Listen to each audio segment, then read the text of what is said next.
What's good, TSF Entertainment Podcast fans? It is your boy, the Juggernaut of Souls, and we are back in the building with the bro Retro CG. A lot of our fam is on vacation and chilling and all that other good stuff, but we still got to get y'all a show, especially this being the final episode of P Valley, Mississippi Rule. What's up? What's good? What's going on with you? Justified name for this final episode? Not really. I didn't think so. Me either. I didn't think so. A little disappointing. Man. A little disappointed. Man. I'm a little disappointed. I was left a little disappointed. Good episode. I feel like this should have been episode 9, and 9 should have been 10. Yeah. Like they should have flip-flopped them. For this to have been a continuation from episode 9. Episode 9 was so crunk and had so much stuff going on in it. We should have got that for the season finale. I wasn't satisfied with our cliffhanger either, even though I don't consider it a cliffhanger, but I wasn't happy with the cliffhanger. So we're going to just get into it and jump into it and talk about it. I see our boy Jack of Jordans is in the comments. Appreciate you showing up, bro. Hopefully you get on in here with us before we end the show.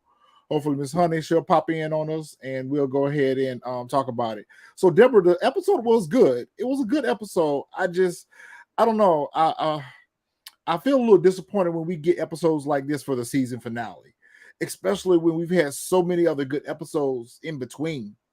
You know, like the last 5 episodes have been so good. Like you expected the last episode to match up. What's up? Keep it cute. Thank you for joining in today. So we will go ahead and get into it and talk about these things because we got a lot of things to talk about. So episode starts off with where it left off with Andre and his wife arguing. He just got caught with Haley, creeping with Haley, or what up? Which should have never been a problem. Next. Agreed. But Haley, Jack of Joyce, I'm so sorry you're not on the panel today because I don't want the TSF fam to misunderstand this. I am not advocating cheating, but she shouldn't have been mad at that whole situation, especially when your man walk into a whole situation and you handling business and you walk into the situation is just kissing and But then at the same time, I don't know why she was left with, hey, Miss Honey. I don't know. Hi. Hey. How you guys doing? We're okay. Good. I don't know why she expected that, there was hope for them, especially considering the fact that he walked out on her, especially when she didn't condone him or she didn't support his decision and wanted to run for mayor. Like, he ain't gonna win, so I don't know why she came down there with hopes thinking that he was going to welcome her with open arms. But I felt like Haley was a little messy standing in the middle of their argument. Like, she should have excused herself and kind of like left the room. Like, she was just sitting there just kind of like egging it on almost. Deborah, I agree they both some cheaters. They both some cheaters. I agree totally. 100%. Miss Honey, I haven't got a chance to watch your review yet, and we haven't asked you the question. What did you think about the episode overall? I actually haven't done my review yet. I was dreading doing it. Okay, and so I don't know how you feel. It's gonna be quick because it's just not a lot to say. I mean, I feel like they jumped the shark. But, I'm particular and hard to impress is what I'm told. But, I mean, that's all I have to say. I feel like they jumped the shark. Like, it just wasn't great. Like I was saying prior to you jumping in, I feel like they should have flip-flopped episodes. Like episode 9 should have been 10 and 10 should have been 9. because I felt like episode 9 was a better episode, and for this to have been a continuation of episode 9, I was expecting for it to be a little bit more action packed. Yeah. They did. I mean, it felt like they did 8 or 9 as the finale. And because there were so many unanswered questions, they were like, you know what, let's do a 10 and just wrap everything up. We don't have to really invest a lot of dialogue or conversation. We're just going to wrap it up because it's just urine. We're just trying to make everybody feel like it's rain. It doesn't take a lot to do that. So let's just. I just think this episode was dry as hell, man. Like, oh my god. Like, don't get me wrong, I watched the whole thing, tried to pick up as much as I could off of it. Just to touch back on what Retro said, Haley should have excused herself. But at the same time, it's kind of like, you know, she's kind of like a troublemaker. So she wanted to see like that get back moment. But you know what I'm saying? Like, she wanted to make her presence known with the wife. Right. Up until this point, she's kind of been the mistress. Known, you know, she's the other woman. So it was just like, you know, she kind of wanted to make the wife feel inferior. And I mean, I think she wanted the wife to know that she was more than just this booty call. Exactly. Do you get what I'm saying? I think she was trying to let her know that she actually is someone that he, you know, likes and not just this one night stand. I think that was her whole reason for doing what she did. I'm a little disappointed that the writers wrote Autumn the way the audience has been seeing Autumn. They didn't have to write her that way. You know, there was every opportunity for Autumn to be a different character. The character I think the writers meant for her to be, but because so many of us viewers were saying how sneaky and how, you know, they wanted her to get her comeuppance, I think they just wrote her that way. You know what, Miss Honey, I was going to say the same thing. I was going to get to that later on in the episode about her, and I fully agree. I really think that the writers may have, because I've said this before, and it's just like Mercedes told her, you know, what Montavia said, you know, you're an easy bitch to love, you're easier bitch to hate. So, you know, and they show us that. They show us that because one minute we love Haley, the next minute we can't stand the sight of her. So I think they've done a very good job with her character. And I think that, you know, at some point, maybe all throughout season 1, we rooted for her. You know, like we were waiting for her come up. You know, and then seeing what she was trying to do with Mississippi, you know, she was redeeming herself. But we'll get into it. Haley mentions that the crowd is gathering outside on the lawn, that the results must be in. Corbin comes in and is like, yo, we need to get outside or whatever the case may be. So Andre pretty much tells Brittany, like, listen, you talk about a mask, you need to put yours on now. Let's go out here and work this crowd. So even up to the last moment, there was expectations that Andre was going to win. And damn, if Patrice didn't get in here and win this damn race. That was unexpected. Now, one thing I can say, even though this wasn't our favorite episode, however, the writing was on point. Yeah, it was. A lot of the things that we predicted didn't happen. So, and a lot of things that happened, we didn't foresee happening. So I think they did a very good job with the writing as far as taking us a curve. They threw us a curveball. They threw us several ones. Ones. If Diamond had been kidnapped by Big Bone, this would have felt more like a final episode for the entire series. You know what pulls my teeth? I almost said that too. And we were talking about this off camera about how P-Valley has not been renewed yet for season 3. So it almost feels like as if, minus a few things that happened in the episode, like Diamond being kidnapped, Haley stealing Uncle Clifford's money, it almost felt like this could have been the final episode for the series. You're absolutely right. Okay. It's just gonna be announced later. Well, I think that if they don't get renewed for a season 3, this would have been a good episode for closure. We pretty much know what's going to happen, you know, with the rest of the story, minus the whole Diamond situation. I mean, it was as good as any other It left ending. us on a. The It left us season one was a better ending. I agree. Season 1 gave you a Season bigger. one was a better ending. It gave you a bigger cliffhanger, I It just left you think that they had several endings. I disagree with you, Retro, about the writing being on point. I think they probably had several scenarios set up. I think they watch a lot of our reviews and Twitter, and the fact that Katori also does this recap of the episode where she explains to everybody what they meant to portray. That they picked the ending that they thought would be a good placeholder in case they got picked up for a new season. I don't think that the season was thoughtfully written at all. I think it had its moments. Somewhere, though, it just went off the rail. I mean, to portray Clifford as the season's hero, I don't know. When we got flat, just completely flatness on Clifford this entire season, like, oh, whatever.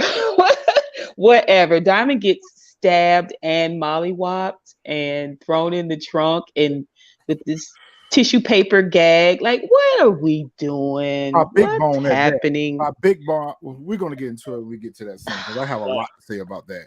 Oh, So ridiculous. next is Little Murder. He's behind stage and he's getting ready to go out to perform his last song for the night. And I guess they've gotten Tina Snow on up out of there. The fight, they said we got to get her up out of here. Yeah, Tina Snow wasn't sticking around for that nonsense. She wasn't sticking around for that foolishness. Tina got a brand to protect. Right. She had to get on up out of there. I mean, getting shot in the foot is one thing, but this whole murder night thing, that's a whole other situation. And I'm glad we didn't get a murder night. I'm glad we didn't get another murder night. I like how Little Murder or Big Murder now looks at himself in the broken mirror and he sees these shards of himself. I really like how they did that. You know, they're trying to depict which version of Little Murder does he see himself as, or is he all these versions of himself? So when he walks out on that stage to get ready to perform his last song and he tells DJ Never Scared to cut the music, I'm like, oh my God, he's getting ready to do it now. He's getting ready to tell everyone that he's in love with Uncle Clifford. I'm like, this is not the time or the place for that. That's what I thought was coming. That's what I thought was getting ready to happen too. I'm like, oh my God, he's getting ready to do it. I do like the way he did it, and you can definitely see the difference in the energy that he gave in episode 9 when performing, and this episode when performing. Episode 10, his performance was just a lot more passionate and heartfelt. I don't know if that was the intent of the writer. I don't think so. The writers, I think it was more the intent of how Jay Alphonse interpreted the script for both. And you know what, Miss Honey, along with that, there's maturity with the character, with the actor itself. Yeah. Because let me see who said it. Keep It Cute. She said she went back and watched season 1.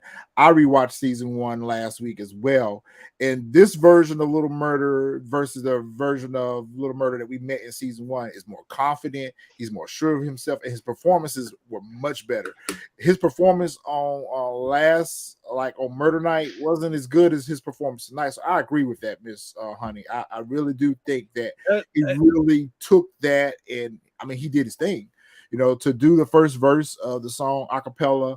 The only thing I didn't like about the performance was it seemed like he was centering it, targeting it towards Maine. Like, you should have just left him alone, because now all you're doing is throwing gas on a fire that's already burning. So I mean, it felt like a foolish confession too. I have to go back and listen to the words. At the end of the day, but at the end of the day, I think it was ultimately trying to send that message. Mind you, the episode, you don't want the 7 pound of pressure. Mind you, when episode 9 ended, we were pretty much thinking it was like a pre-murder night 2.0. So they got everybody up out of there. He came back on the stage. Their whole, Maine and his crew was their whole mission was to go at Little Murder. So with that being said, he came back on and he sent that message like, hey, I'm not scared of y'all. It is what it is at this point, but just know what the consequence is behind coming at me, So Right. that's what I think it was all about. So him sending that, it was all about him sending a message like, hey, if this is what y'all want to do, I'm about that life. Yeah, but it also means that his new gang, depending on how they write it, it's gonna have to be Big L, Diamond, and Clifford. I mean, to make take this stance, not just on his lifestyle. I think that that would be fine, barring the fact that he's a gang member. But you also a gang member, and you're sort of confessing. Like, who do you think is going to back you up? If you think you're going to be able to beat all of these dudes, I don't know. It felt like he was taking this route that is kind of kamikaze. Like, he's balls to the walls. Like, he's going to go down in flames, but he's going to go down in flames his way. It felt a little bit like giving up and taking control all at the same time to me. And it's like, for me, I want you to pick one and be one.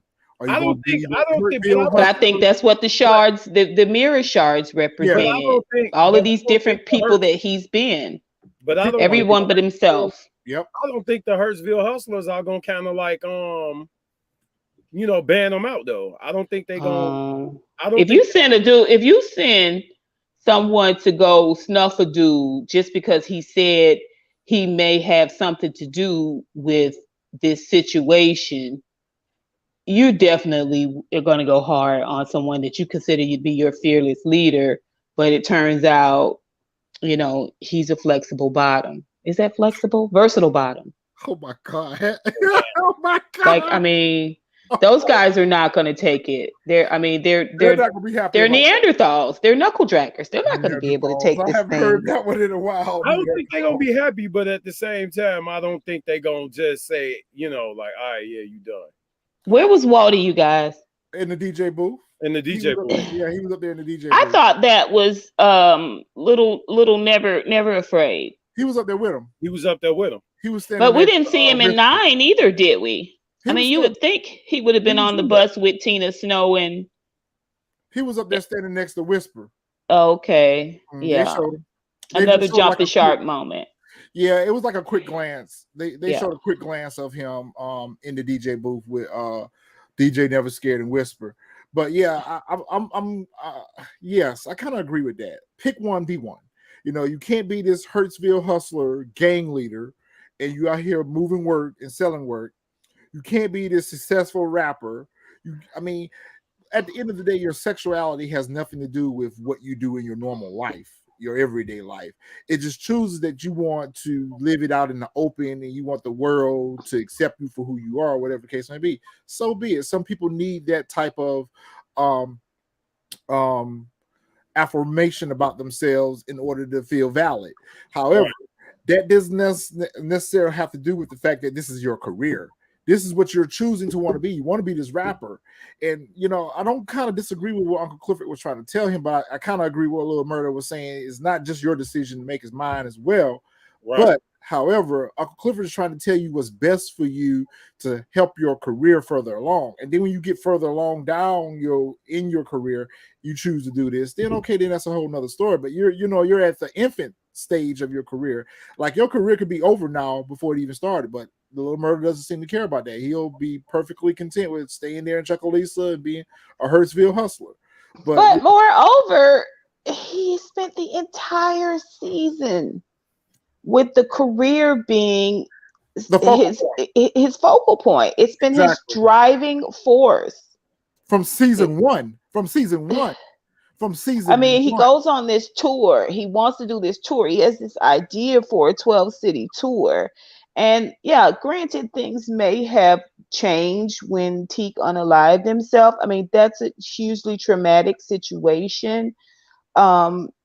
So at the same time, I'm hopeful that what we're going to see, if there's a season 3, is this more reflective, but still very damaged. I feel like I don't even want to hope, because I feel like my hopes get dashed. But I want to see a depressed surly, kind of all over the place. You're gonna get that. Little murder. I just love that from his character. I don't like his character with Clifford. I don't think his character is the best with Clifford. There was and that's just my opinion. more story with him and Big Teak. I think it would have been more of a story with him and Big Teak, and I think would have been a better story if he had went off somewhere. Yeah. And they were still sort of talking and conversing, but keeping things, growing things really privately between the two of them. I think I could have appreciated that a lot more. Yeah, and that's the way it should have been. That's the way it should have been. But let's talk about. It would be best for both characters, in my opinion. Let's talk about the queen of the pole, the queen of the night, the Mercedes experience. Okay. We got it back. We got it back. She did that. She tore that pole down, yo. She did that. Yeah. I still think they could have given her just a little bit more. I mean, it looked like she was about to kick Lil Murder off the stage. Yeah. I feel like they were just right up on her camera wise, and it didn't have as much beauty to it for me as when they sort of panned back off of her character. But then I wondered if Brandy was doing her own dancing. That's what I was just going to say. It was probably so maybe that's why. Stunt double that was doing a majority of it. That's probably why it was shot like that. But I agree. I think her performances are much more enjoyable when they kind of pull the camera back a little bit. But and you can see her in her full beauty. I really love Mercedes this episode. I think we're just seeing a small glimpse of a Mercedes win. I think Tarika is about to give her a run for her money. She is gonna be nice. I think in this episode with that dance, I think we saw that opportunity Mercedes was talking about as far as flying and growth. I think that was that excel from the pink to what we're about to start now. Yeah, it was revolutionary for her. The dance, going out on top, like even the conversation she had with Mayor Dragon. I mean, it just showed a much softer side of Mercedes, and we're not seeing that woof woof bark bark Mercedes and that we saw in episode. Yeah, so I love that. I thought that was really great. Shout out to Farrah for paying her royalties. That was dope. Yeah, right. What she did with that, we said that she needed to get her money for that. But yes, the dance was the best part of the episode. She did that. Her performance. Yeah, she did it. I told you guys though. I told you she was gonna dance to that song, and she was going to just go out. And I realized the type of dancing she does is kind of like crunk. You guys remember crunk? Yep. Or crunking, something like that. Anyway, that's the kind of dance she does. It's like a headbanger type dance. I think that's why she stomps around and clumps around as much as she does. But yeah, Mercedes killed it. Yes, Deborah, I fully agree. We said that me and Juggernaut was talking about that earlier this morning, that she need to get up out of the corner of the third. Yeah, because if she ain't careful, Tarika gonna be sleeping with Maine. I don't know if she's gonna be sleeping with him. I think she might take the shot, but when we get to that part, I'm gonna put it in perspective the way I see. But it's so many different directions that can go, because I can see her sleeping with that man or trying to put a move on him. I can see her also out here selling work for him. I can see her becoming a part of this game. I just know it's gonna be a lot of spite come from them two linking up. She's gonna get mixed up in that. It's gonna be a lot of spite come from. Yeah. But this is the nature of the beast. Once the bell has been rung, which it has been in Tarika's case, because she's had sex and she's gotten pregnant, and she's also gotten rid of that pregnancy. She's broken in a way she's not even aware of yet. And I think we just saw just a little bit of a glimpse of it when she met Maine and she was floating around all hot in the puss. Yeah, her little puss was hot. Yeah. But I want to say this too. Now, I know that they shoot these scenes out of sequence or whatever, but did you notice the difference between the way Tarika looked, I know where you're going with this. with the episode where she had to go and make that decision, um, and her in the car, her at the studio, her talking to Maine. Then when she met Clifford, who act like he been knew her, I was like, Clifford, goodbye. But also in the way Farrah looked last episode, she looked so much older in last episode, like dark and just sullen. And in this episode, she looked so bright and beautiful, like we're used to seeing her. I was like, these, you can tell that they shot these scenes sort of out of sequence and they're kind of piecemeal together just by Yeah. the way the characters look different, so different from scene to scene. Well, what I thought you were getting ready to go with, and I agree with what you're saying. What I thought you were getting ready to go with was how when she was kind of when she came over to Mercedes to announce that she was pregnant, when she went to go get the abortion, even when she was kind of being introduced to Maine, you kind of see her, from the way she dressed, her mannerism, the way she kind of More little girlish now.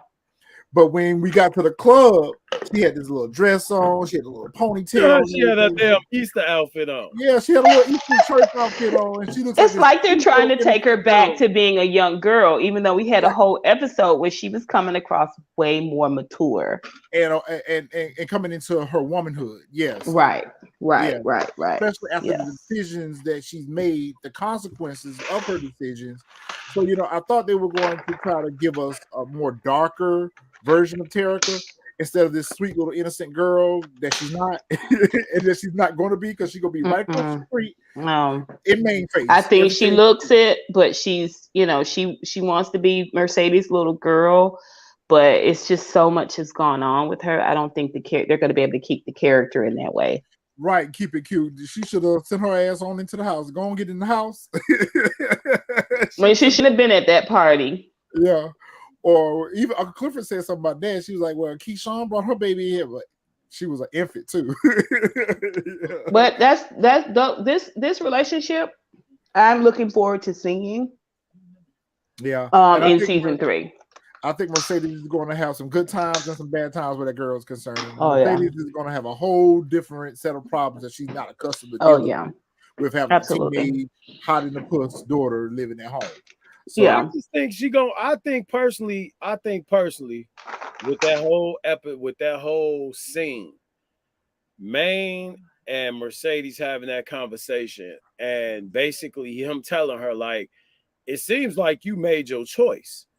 And then the back and forth, you haven't seen that before with those two. You know what I'm saying? And then with him feeling the way he felt about Lil Murder with the 7 pounds of pressure, and that was a message directly to Maine and his crew. Yep. That was a message directly to them. So with him taking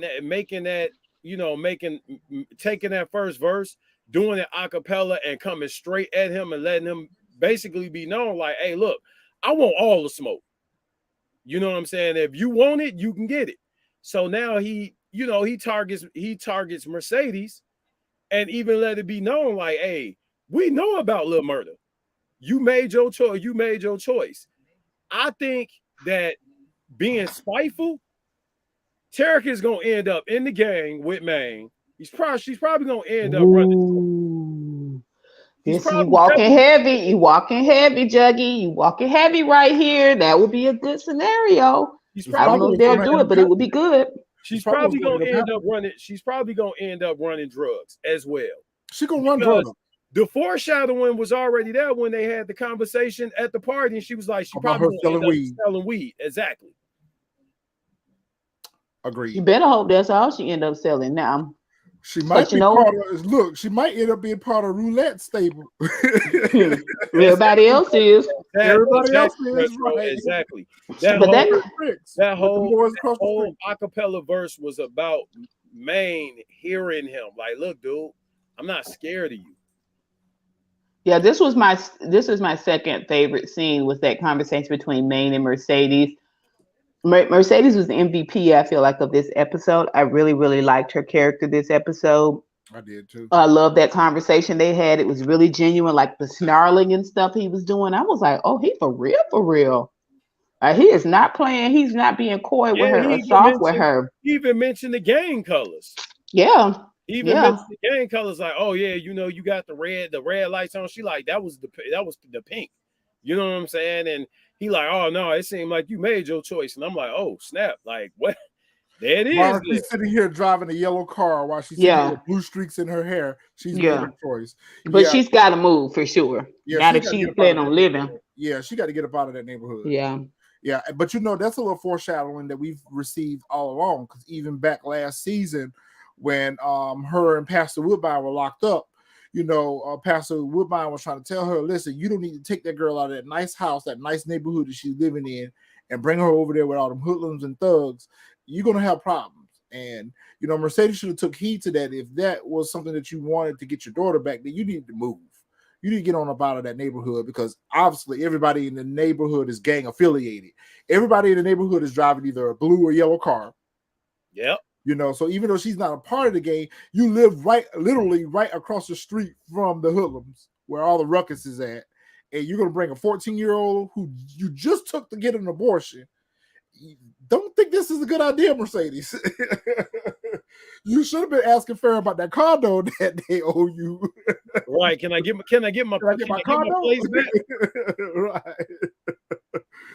It was weird to see her. I mean, it's almost like she thinks that everything bad that happened to her, the pink was a part of it, and leaving that means she leaves that whole thing behind. But I'm like, she's not this slow. We know that from Xavier. What's up, Xavier? From the Roe versus Wade episode. She's not naive, but I'm glad to see. I'm excited to see where it's going. She has naive moments. Yeah, Mercedes has very. Oh, that's a good saying. I like that. Retro. Very naive. She's very smart. She's very intelligent, and she's somewhat business savvy at time to time. But sometimes she have those moments where she's completely lost in the situation. And you are absolutely right. She thinks that all her troubles are a result to her dancing at the pink. You have opened a door right now that is going to be a pathway to even more troubles with you. You think that all that is behind you now.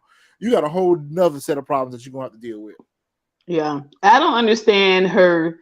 I mean, everything is familiar there, but it's so funny. Like Andre's going to open a law firm in Chucalissa. Last time I checked, Chucalissa was like a blink. It was like a blip on the map. He's opening a law firm. She's opening a dance studio. Like, I was like, it's not that much popping in Chucalissa. But keep in mind, at the moment it's not. At the moment it's not. But with this casino coming to town, that's right. That's going to generate a lot more businesses. It's going to generate you're right. A lot more revenue. So hopefully everybody will come up. Yeah, you're right. Speaking of that, Andre's, I don't even know if it was an acceptance speech because you didn't win. So really, nobody was interested to hear what you had to say anyway about this. I'm coming back to Chucalissa and I'm opening a law practice here and all this and all that. You know, the folks don't care about that. Pastor Woodbine done won. This mayor. She won. She done fell out the damn chair backwards. And that wife standing there looking like, you might be moving back to Chucalissa, but I ain't. How do you think that's going to pan out? How do you think that's going to pan out? Man, I just think like him having her up there, like, come on, dude. Like, you know what I'm saying? Like, looking from my perspective, like, dude, she shouldn't even never been up there. Like, you know, you about to go at this alone. She should never have been up there. She should have just made her exit, went down the porch, been gone, and you made your announcement. Or not even came outside. That scene was shot before the Georgia Dome scene was shot. I agree. They just didn't know how they was gonna map it out. I agree. Because they didn't know at what point in the story where they decided whether Andre was going to win or lose. Right. So at one point, you know, we're shooting the scene as if he wins, and we're going to bring her in to create conflict. Right. But we're going to change the narrative of the story now. He's not going to win, but we're still going to bring her in anyway and try to piece their relationship back together. That Xavier said he happy past what her name, Mayor Bishop now. or Mayor Dragon as Miss Mad Honeycomb. Dragon. She's forever going to be the dragon. Mad It's so Bitch. crazy because they're obviously shooting her to be a main character if there is a season 3. They're shooting Yeah, Patrice Well, to the be a blessings main character. She's going to be the comic relief. She's going to be and I'm not mad at our that. Clifford on the I on do the like I other do like side. the fact that she walked into the dance studio and not so much as cut Mercedes down, but actually like noticed that instead of it being a dance studio for kids, she went the other way of having a pole dance studio for for dancers. And then she, basically they came into like a reconciliation moment. I mean, it would have been really dope if she would have cut the bag and been like, "Hey, that money I took from you, here you go." That would have been an over the top. That would have been dope for a reconciliation. And would have redeemed her. Would have It would have redeemed been her. dope It if was Mercedes good, had a swung and it down off of was that good. pole and It throat was chopped good. It was Patrice. good at the fact to see her, have that conversation with her, have that moment of reflection as she turned around and walk away. Tarika is right there, standing there with her bags, and then she got a shit-eating grin on her face. So it's kind of like, look, I already raised mine. Here's yours. You do your job because I think you're gonna do a good job with her. But we gonna see. I think that's what they're leading to. They're leading to a reconciliation between Pastor Woodbine and Mercedes. But like I said, they lost the fail. They had a That's what I said. That would have been dope for her to give her bread back. they lost that opportunity because they should have gave her her money back, and that would have made her redeemable. And then she would have had 50 G's to go ahead and get on up out of that neighborhood with them thugs and thoughts, and start a new life with her daughter and the Mercedes experience. I feel like this was another jump the shark moment. Um, you know, I don't know. Okay, so Mercedes was livid with her mom. Livid. Okay, it's supposed to be on site every time she see her. But Xavier, because they've decided to make Patrice, comic relief, this funny character, which I think they're trying to do the same thing with grandmother Ernestine as well. It kind of comes off a little buffoonish to me, but whatever. With grandmother Ernestine, yes.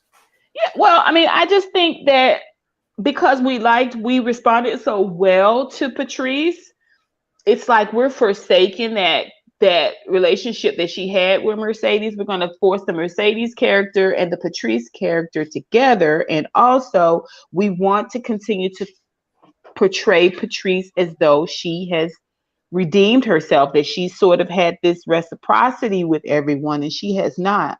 Why would anyone give Patrice Woodbine custody of their child over the mom in order for Patrice to just give the child as a peace offering, not her money, give the child over, a child that don't belong to her no way? Like, it was just okay. It makes everybody happy because we get to keep Patrice. It made everyone happy. I do agree that she had some kind of in that ulterior moment motive, but I do it was served up pretty good.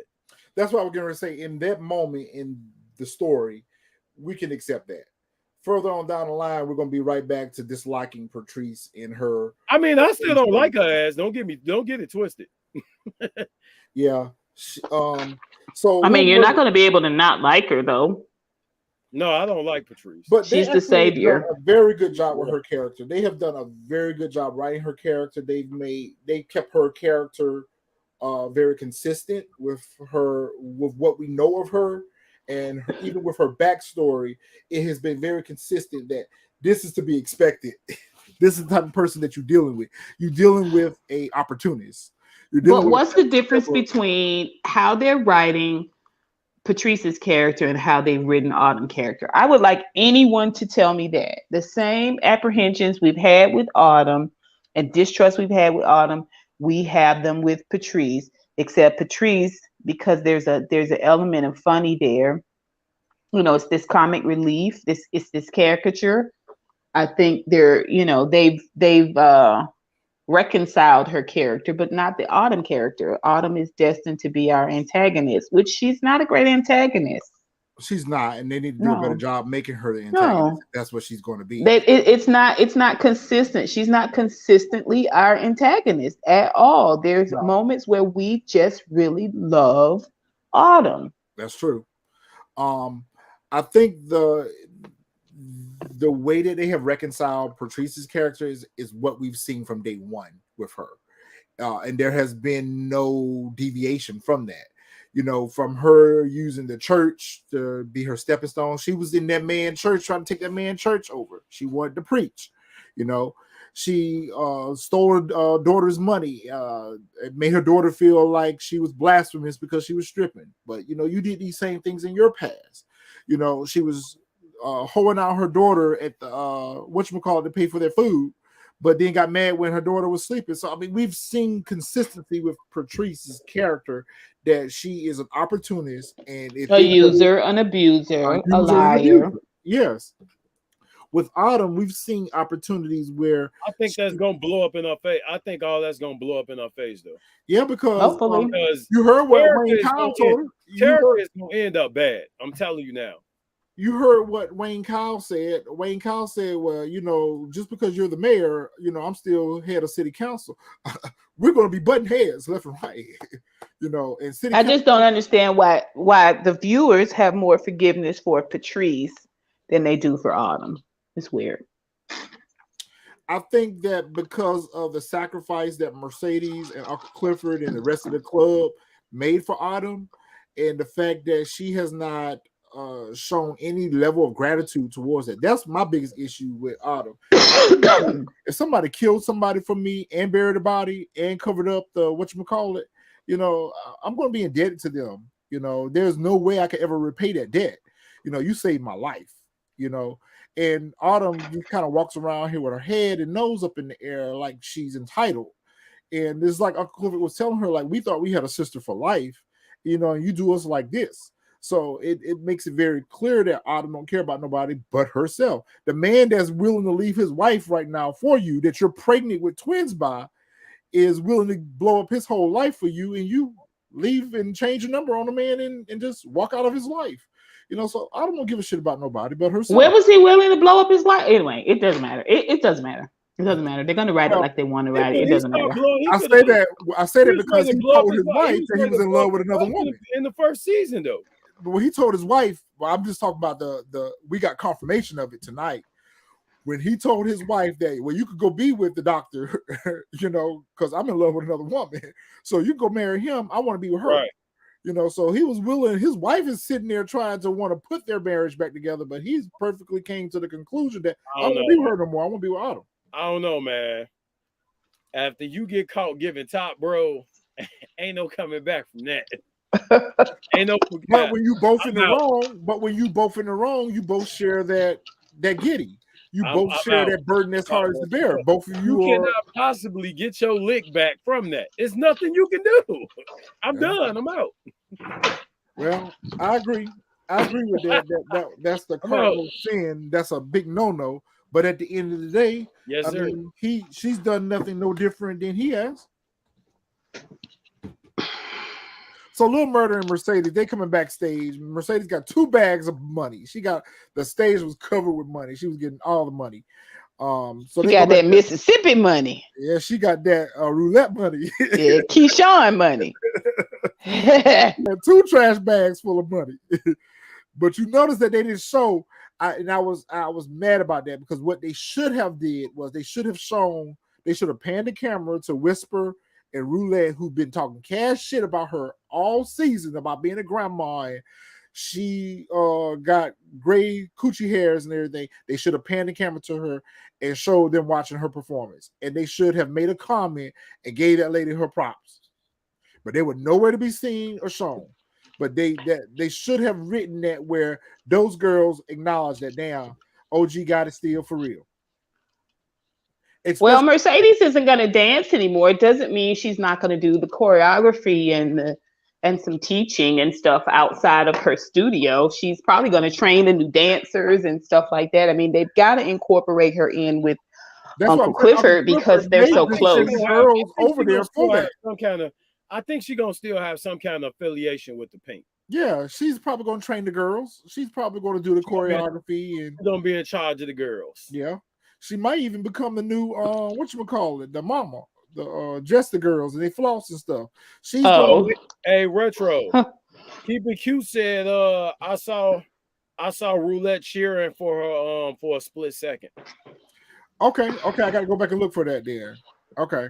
I gotta go back and look for that because Yeah, she's gonna have plenty of opportunity to let them have it. But I agree, a concisely written finale, especially if you're not knowing about season 3, it could have been. But maybe her dance said it all. You know, maybe the maybe dance because I wanted them to show that moment just like she had that moment with Mississippi. When Mississippi danced last week, she gave, even though she didn't give Mississippi her props directly to her face, just in the audience, you know, cheering her on and watching her performance and making that comment to May, close that gap that she now has respect for Mississippi. Right. And they needed to have shown us the same thing with Roulette.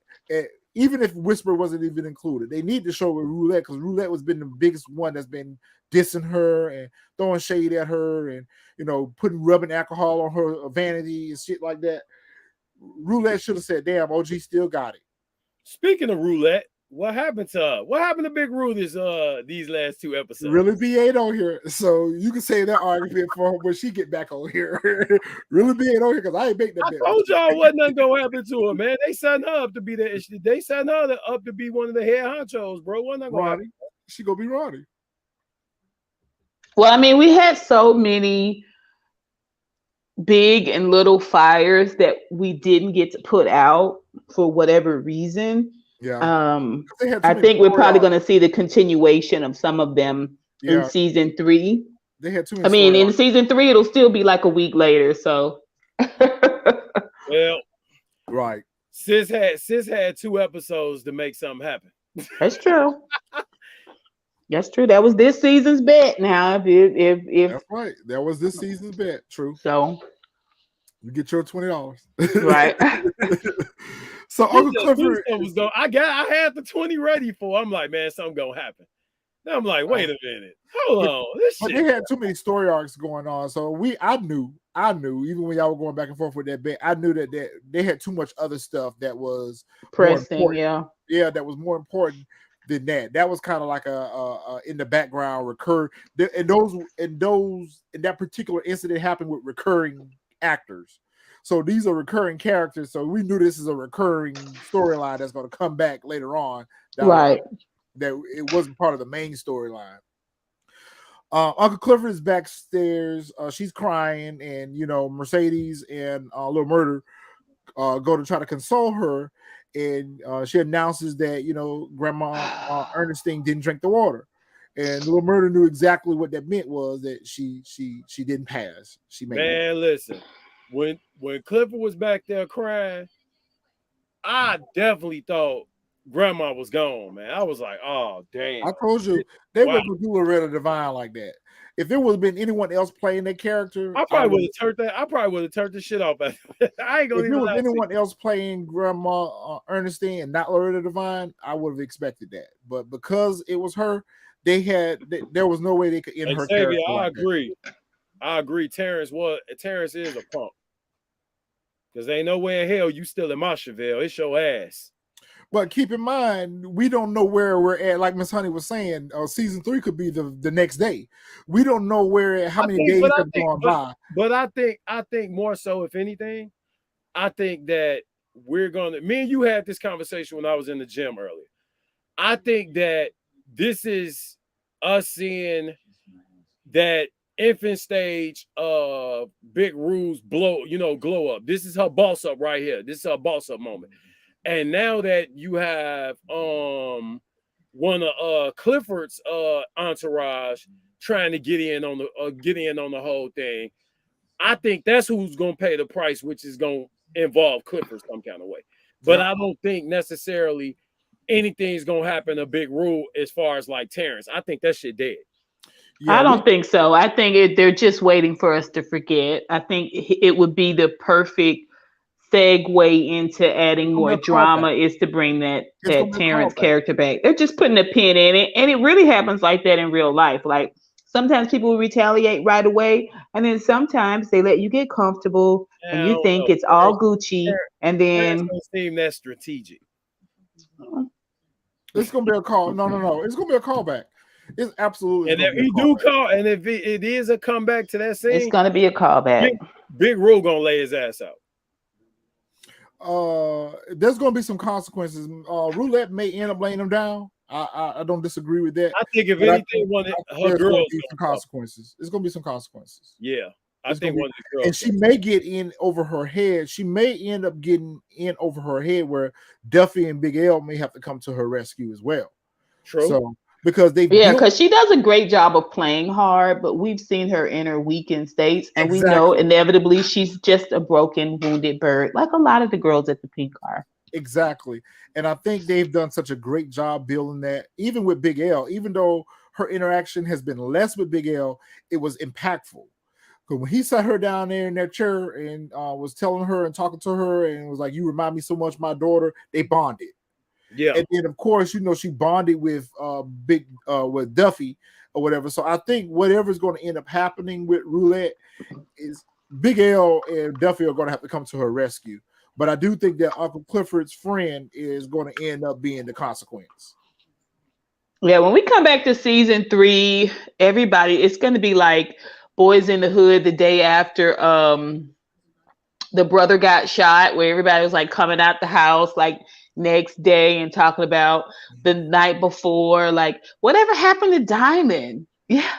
Oh, did anyone see Diamond? He must have left. Like it's gonna be like 2 days later, and then we're gonna get these, we're gonna get these auxiliary storylines that they've had brewing in season 2.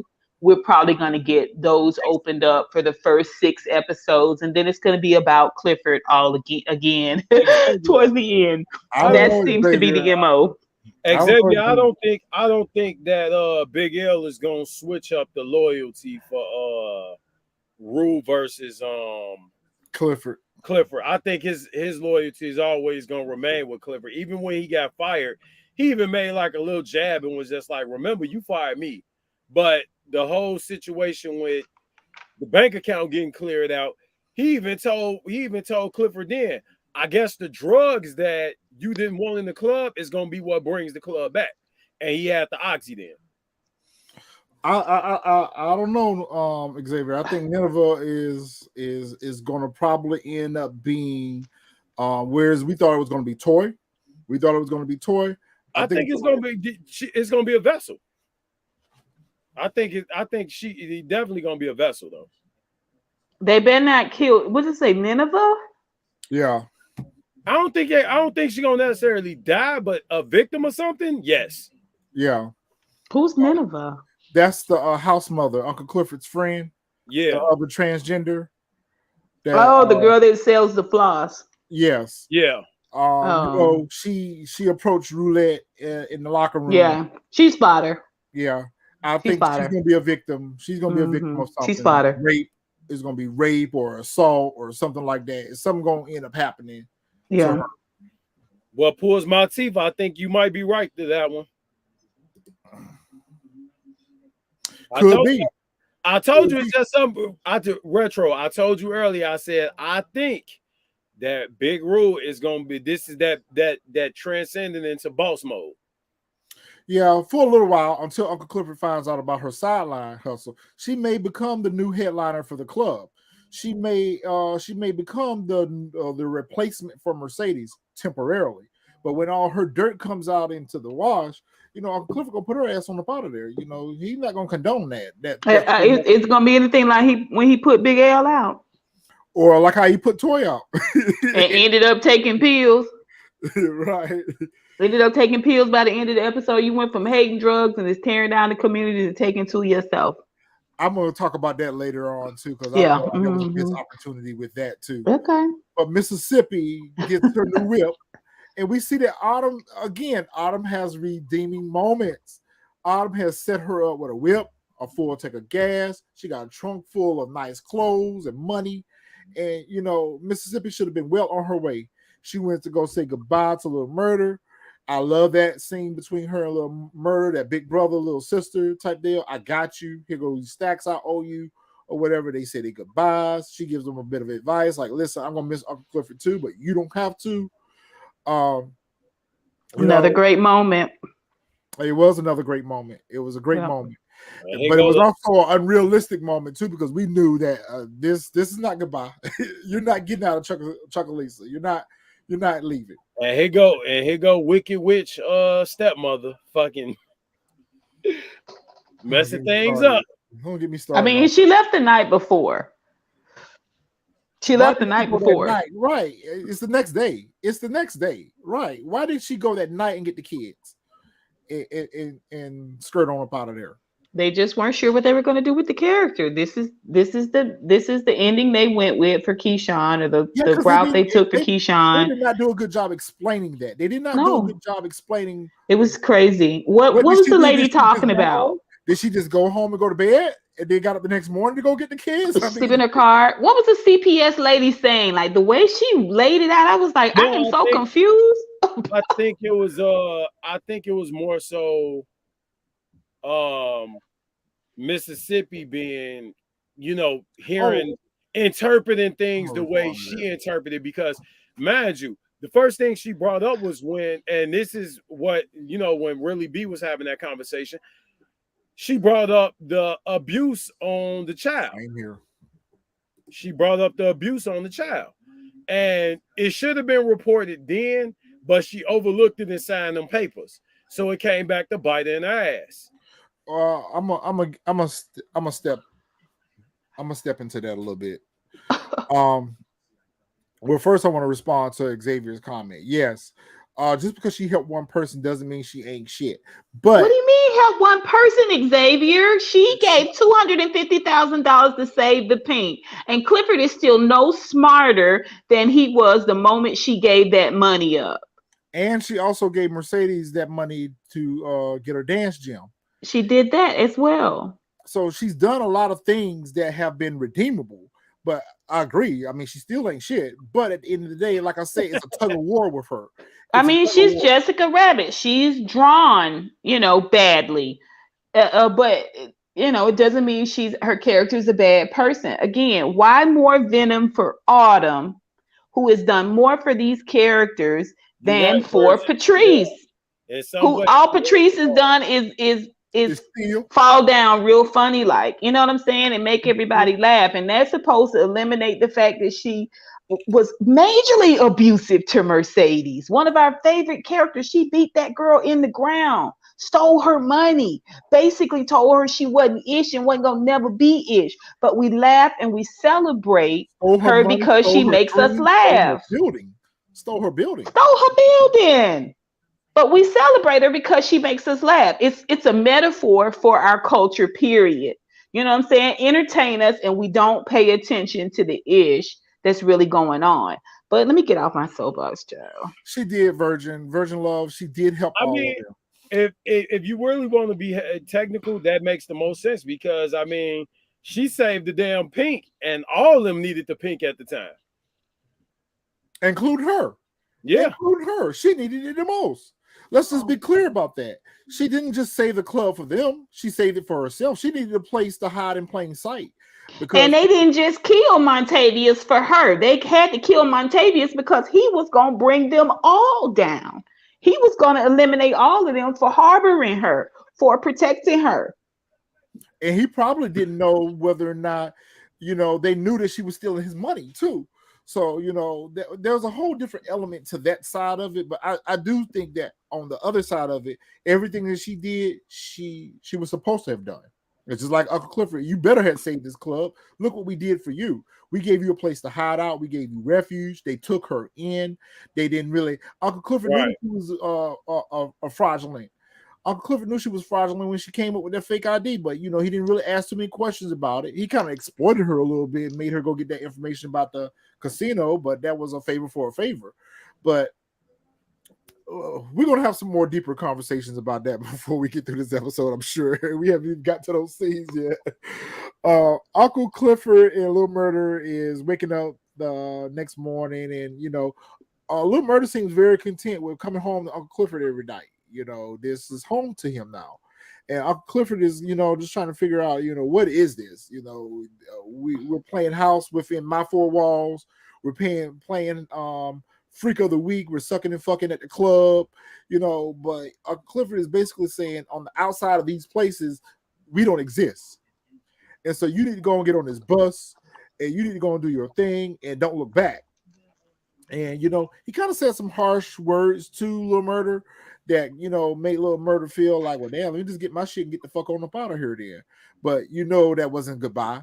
That wasn't going to be the way they said goodbye. So I just think that scene was just more of Clifford not coming to terms with the reality is that you can't control the narrative of everything that's happening. This was their second goodbye, you guys. They've already said one goodbye. Third, fourth at this point. Yeah. I mean, they've said goodbye. He was on the tour when they detoured and came to the Pink. Yep. Okay. Let's move on.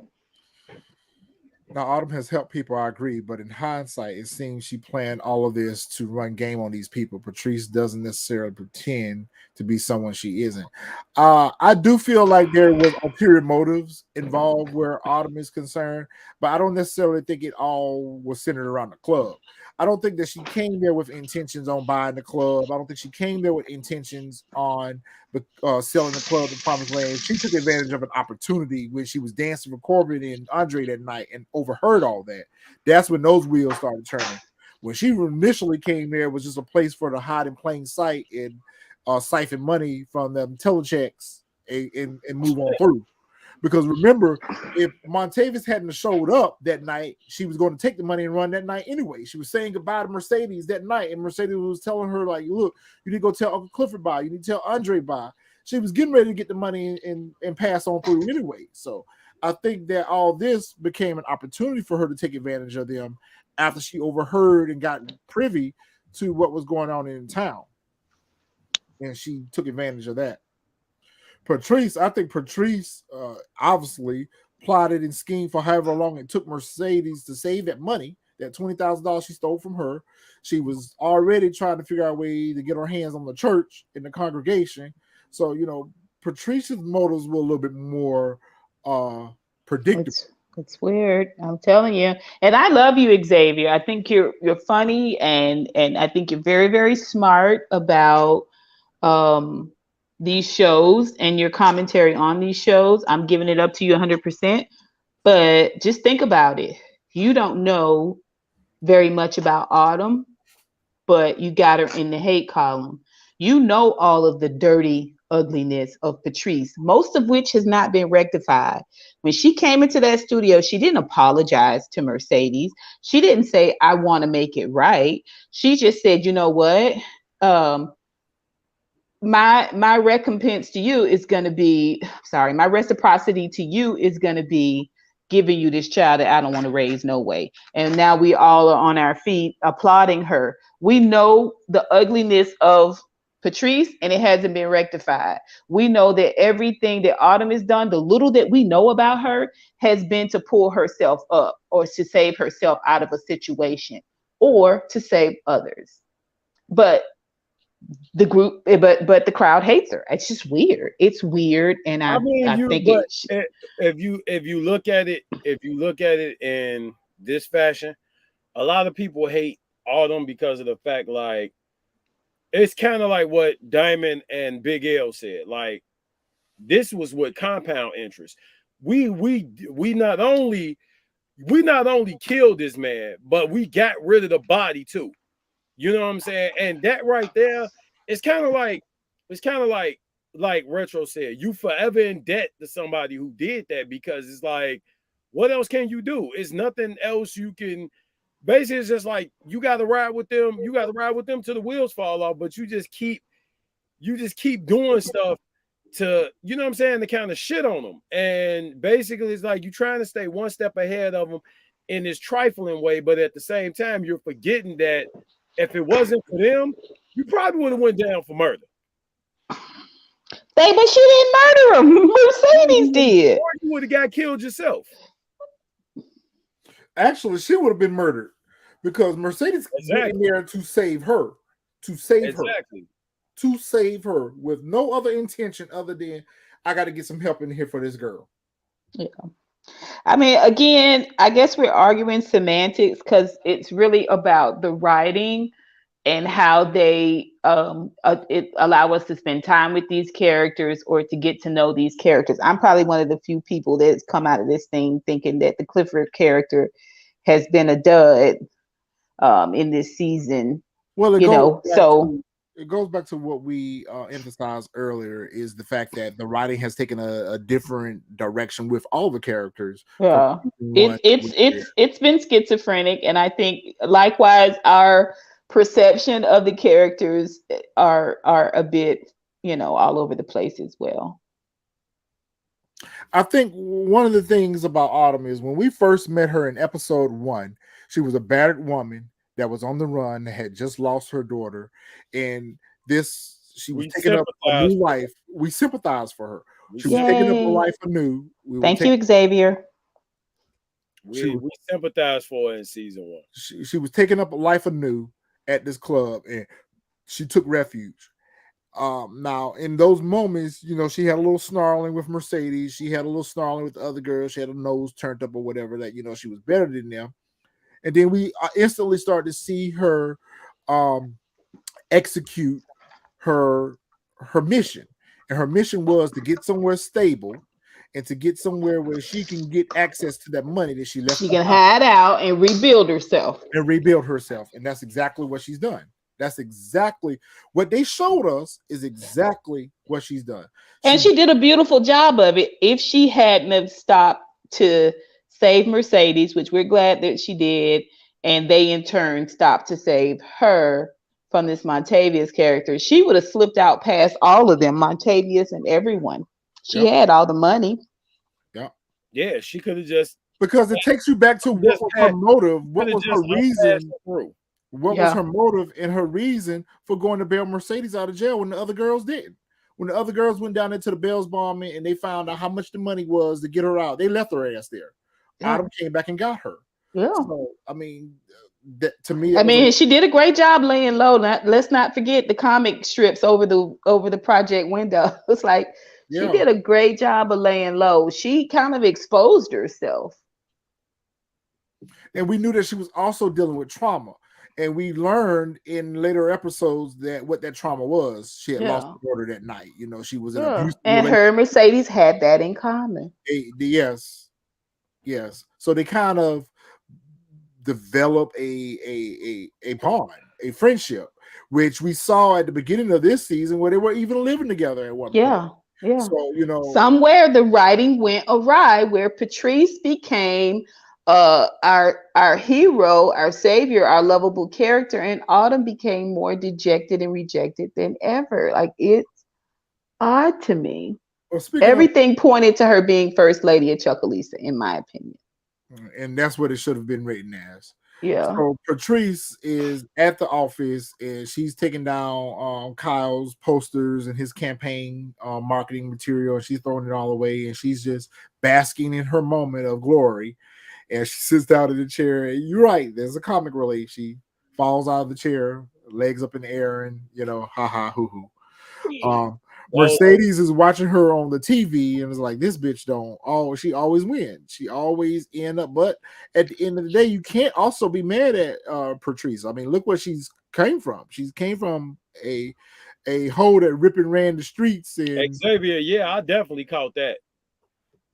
And now she's became the mayor. So, I mean, there's been some growth in her character, even though she may not be doing it with the best intentions.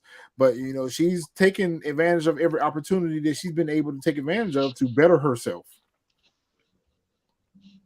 She's still a dragon. Yeah. Reconciliation is cool, but I still don't like her ass. I don't like her either. Me either. I don't like neither one of them, to be quite honest with you. I don't like her or Autumn. So right. I ain't advocating for either one of them because both of them are ain't shit women. So Mercedes gets a knock at the door. It's a FedEx package. It's her pictures that Farrah has taken from her and a check for $30,000. And she calls up Farrah, and Farrah tells her that, listen, She was like, is this the rest of the money that Cedric owes me, that Coach owes me? She was like, no, this is the money that I owe you for using your likeness for the Mercedes experience, and these are your royalties. So she should be getting more of them if the art exhibit goes on tour. Yeah. She said that. She said that this is going to be forever. So it's nice to know that Mercedes has now got some income that's going to be coming in for the Mercedes experience. And I think this was her awakening at this moment. She realized that I need to make this a legitimate brand. Yep. I need to make this a whole marketing business brand, the Mercedes experience. And it's all centered around what everyone frowned upon you as being a stripper. Now you are doing the same thing that Mississippi was doing, but just in a different way. And she should commission Farrah for some work, to put it, to put her brand together. Yep. She's the perfect person to do that. I hope we get to see more of Farrah. And that's what I was thinking too, that this was going to be a team of, well, let me get you back here in the studio. Let's put you a brand together. Let's make the Mercedes experience something that can probably go global. Right. Let's turn this thing into what it can be. A household name, that Mercedes experience. You're an entertainer, you are a fitness person, because I mean, really, pole dancing can be marketed in so many different ways. It can be marketed as fitness, absolutely, as intimate entertainment. Mm-hmm. She can art form. Yeah, it could be definitely sold for concerts and background scenery. Like, if she could do a whole host of things, she could do consulting on movies. Like, she's or music video. Here's an opportunity. I'm telling you, this is an opportunity for her to pull herself up and out.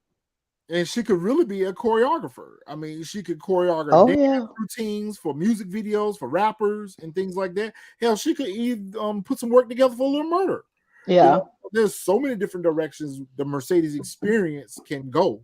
And that's what we get to see in season 3. I want us to have this same conversation when the moment comes in this on this panel about what we think Little Murder's how he's gonna parlay his talents now that he's decided to stay in Chucalissa. So I'd be interested in hearing what you guys think his next moves are gonna be. I agree. So Andre is standing outside receiving baked goods and food, and it was so weird. It was so weird. Like he's a single man. His wife. Yeah. I didn't really understand that scene. Like the new pastor at the church, down at the church, and he's single. So all the single ladies bring food. Like, it was the most ridiculous moment just to bring Autumn up. That they shot that whole scene just to bring Autumn up. Yeah, and I was getting ready to say that we could have did without that scene, but he could have met her down at the cafe. Like, why? We could have met her at Taffy's. Yep, we could have had that same moment at Taffy's. But other than the fact that we wanted to see the wife in the background that's standing there begging for her husband, and all the single women in town are throwing themselves at her husband, including Haley, that's what they wanted to show us in that moment. Like, Andre is going to be now this desirable character that's a single bachelor in town, and all the women are going to be after him. And so, but his wife is standing right there on the porch amidst all of it. Like, it was so awkwardly shot. And I definitely agree. I just can read the last name Davis of the person, the comment of the subscriber on the channel here. Oh, I believe Clifford is ungrateful. Is it? Yeah. I'm glad. You know what though? I agree. It's just the fact of it could just be the fact of his wife thinking that Andre is for the most part. Look how she cut him down. She don't believe in nothing that he tries to accomplish. Everything is a failure. Like, I'm telling you, they just put that in there. Even the way she was standing back off the porch, Juggy. She was not supposed to be in this episode 10 originally. Some kind of way they just put it together. This clearly was something, this reconciliation they appeared to have happened way before. It was shot way before. Like, it was just should have been shown way before this episode. Even if it was a telephone conversation or a text message, there should have been. It should have been the next day after he got back from finding her giving that Georgia Dome. It should have been that conversation, and then we could have moved on with the Autumn. But the way they placed it there, she was just on the peripheral. There was no reason for her to be there at all. I'm going to tell you Sorry, how I feel like Juggy. they're going to bring Autumn back. I already got a theory on how they're going to bring Autumn back, but we'll get to that. She gonna have to save Clifford because he can't do math.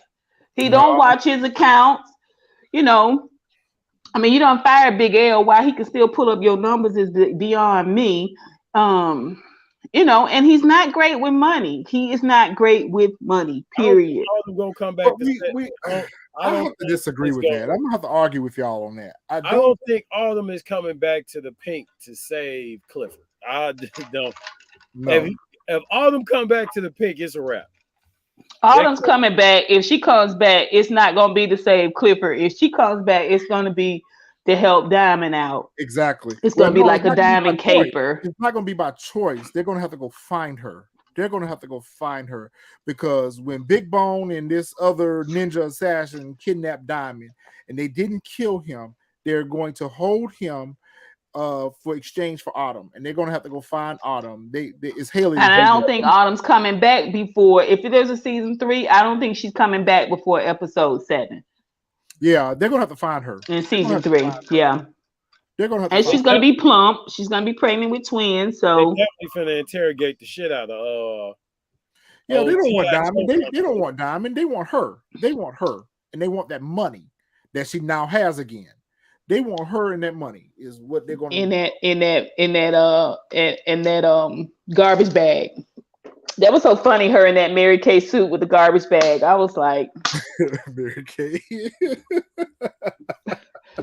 That's what I couldn't figure out who she reminded me of this whole season. She reminds me of a Mary Kay salesman. But you know what though? A lot of foreshadowing. The characters they pretty much put a lot of these things into existence because even Autumn said either I'm gonna come out of this a rich bitch or I'm gonna come out of this looking dumb. Georgie was like, "Yep, you should have took that money. Nash your ass. You don't get nothing."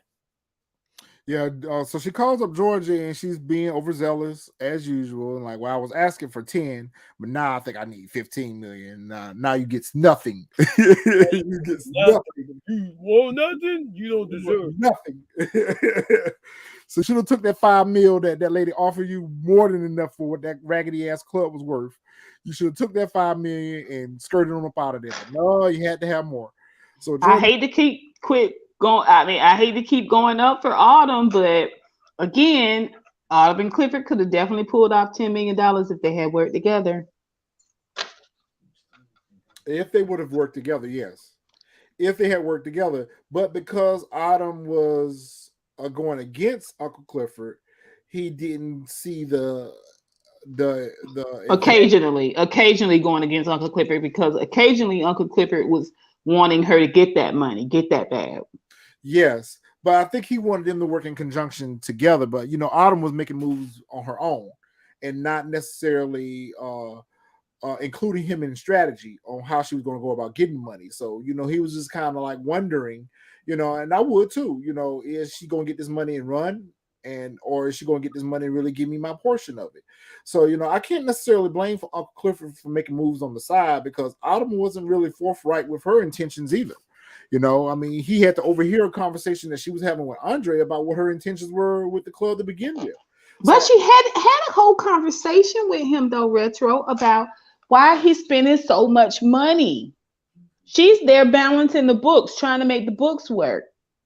That's okay, true. Again, it might be writing. But just think about that first episode when she was like, what happened to all the money I gave you? Your portion of it. Like, after you paid your bills off, like, where is it?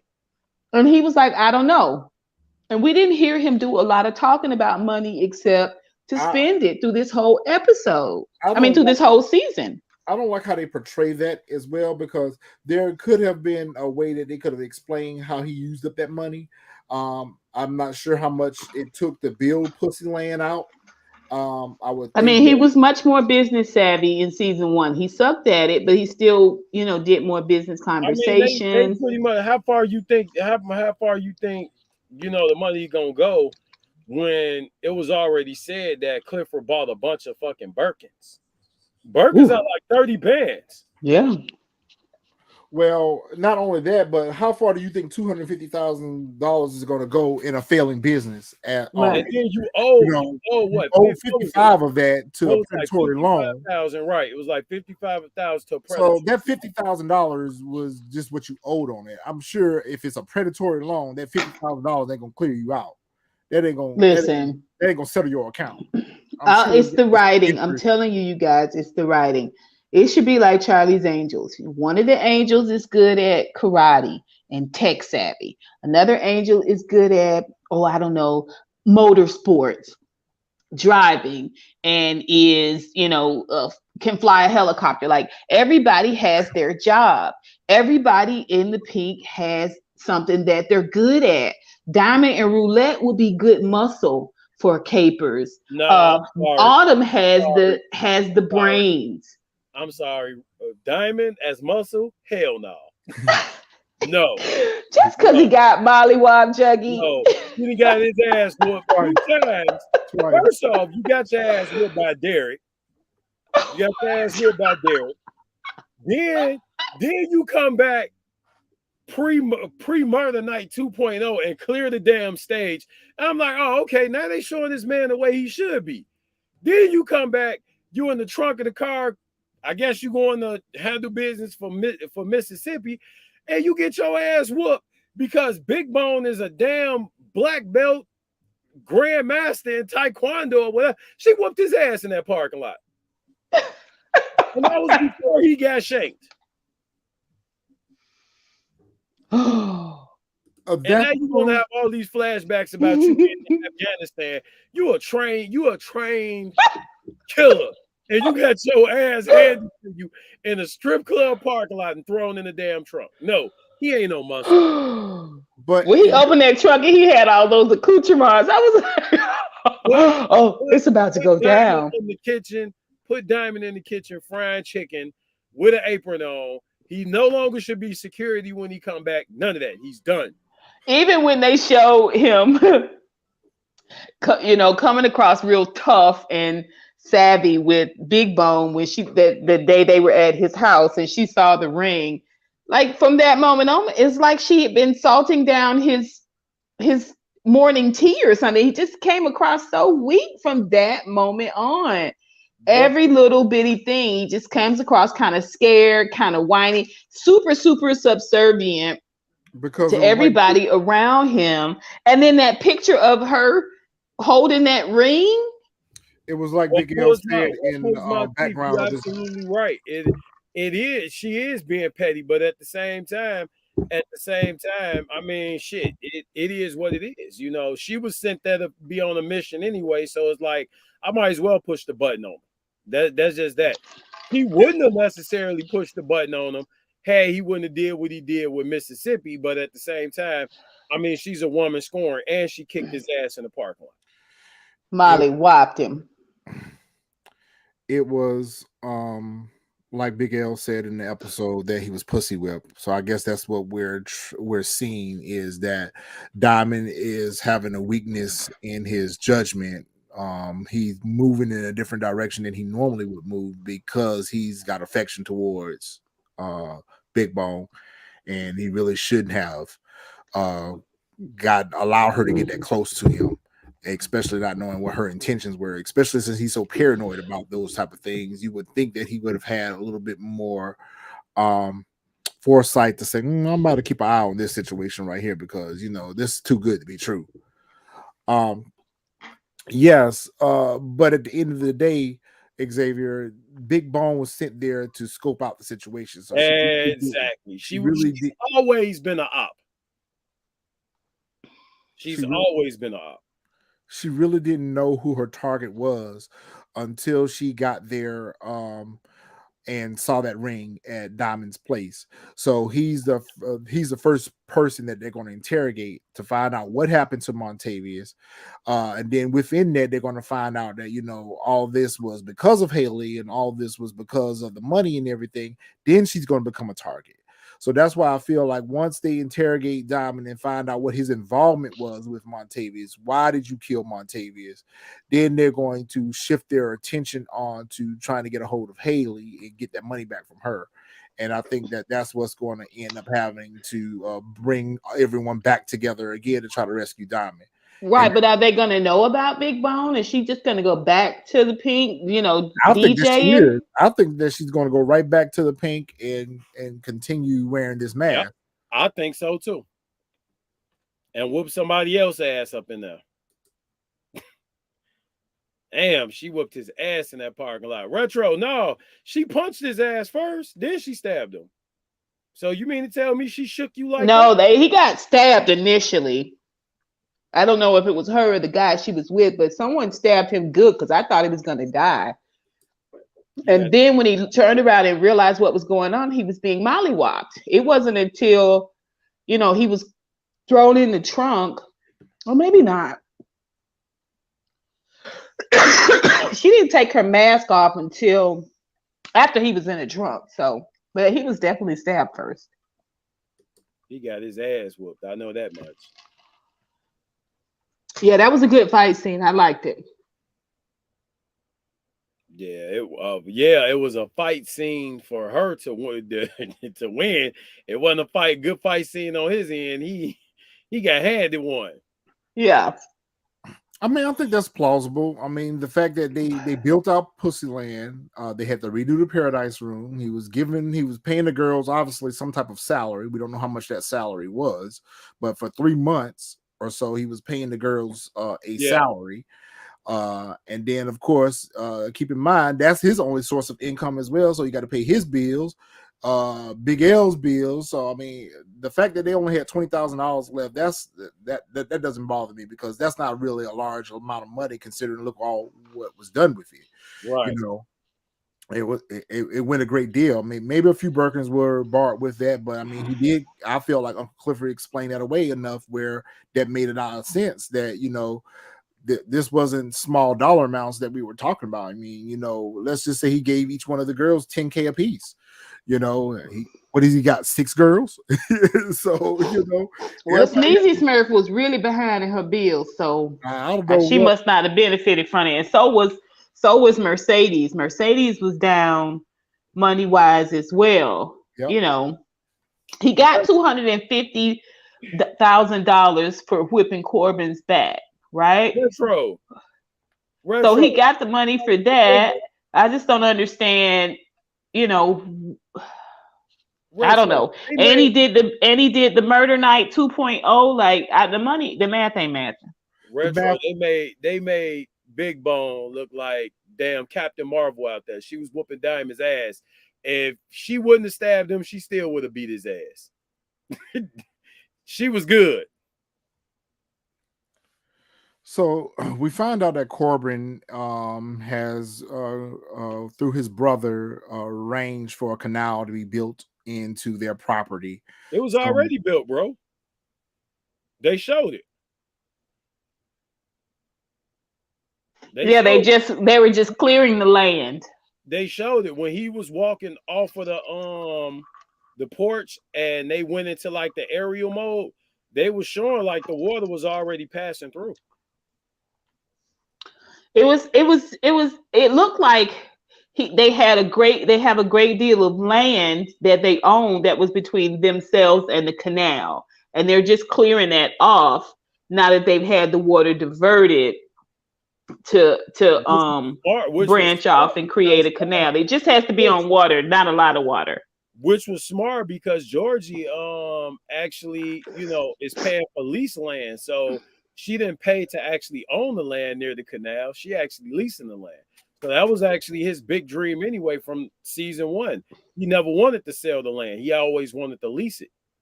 Remember, Andre asked Autumn if she wanted, why hasn't she considered leasing the land? Remember?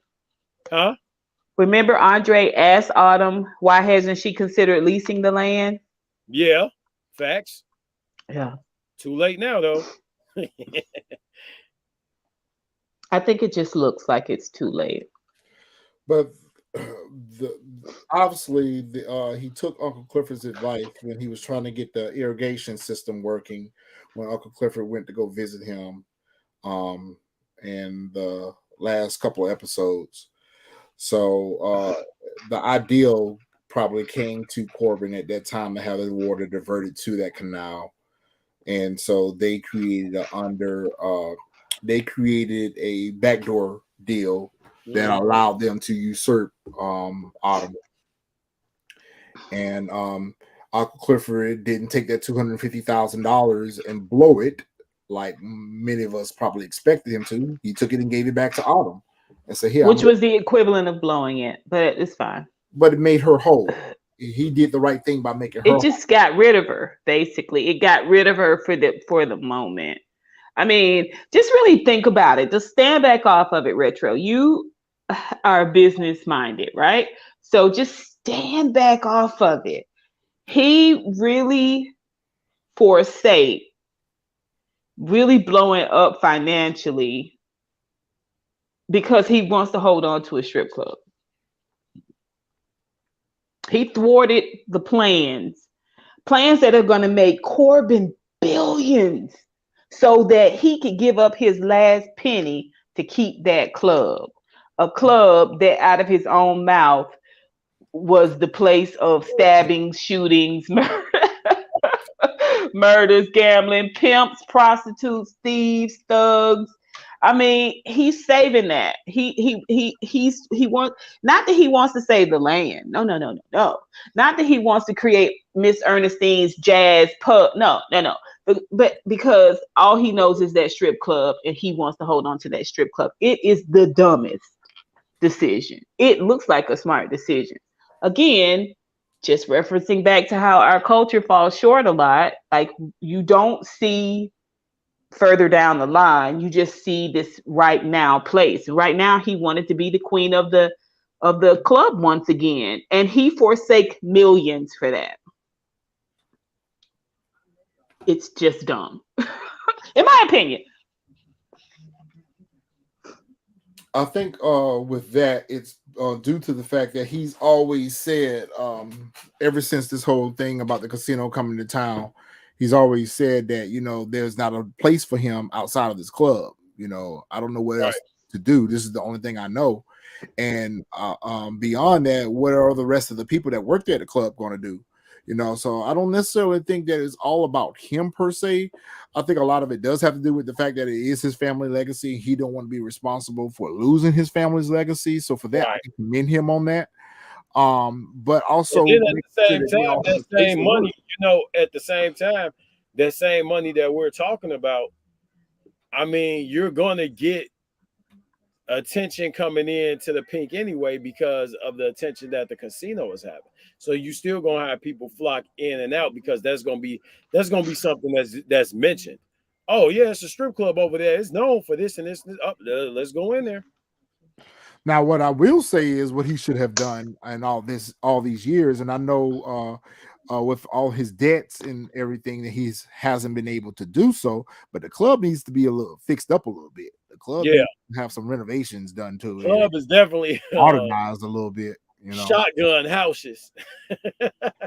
Right, and the girls are gonna have to earn that joker on their backs. Right. Okay, they're gonna have to earn that on their backs. These girls, he's gonna have to get more women in there dancing and hoeing to get that money. Period. I mean, just stand back off of it and look at it. Right? He dropped the pork chop in his mouth for the pork chop he saw in the river. Aesop's fable. Get into it. Well, he had a $40,000 head start towards that until Autumn ran off with his money. So Autumn ran off on the plug, man. That was her consultation fee. I guess so. Her interest, like she said she wanted. Grandma Ernestine is brought home, and we've learned that she's negative now, but she still has some of the symptoms from COVID. She's got the antibodies. She's ready to start her new lease on life. She's planning her a big party that night.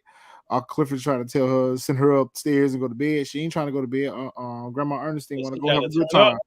Yeah, she's ready to go turn up. Uncle Clifford has a scene with his mother. His mother pretty much tells him that he was wrong for sending a little murder away the way he did, and that you got to take a risk with love sometimes. And we learned that she possibly could have died from HIV. So that was very interesting. I thought what they were going to show us was that she died from drug use, and that would have Right. At explained least in why the Uncle theory, yeah, they Clifford put that. So had now such you a know that suspicion we had at one point, like maybe that's why Clifford didn't like drugs because possibly his mother overdosed. But now we find out she said she confirmed that a virus killed her. You're right, but she could have got that from doing drugs. Heroin was still really big back then, and that involves needles. So we don't know. Again, we don't know anything about Clifford. So we just have these little moments that are going to end up somewhere eventually. I guess we'll revisit it at some point. Um, but meanwhile, we still have the wigs. So yeah, that's exciting.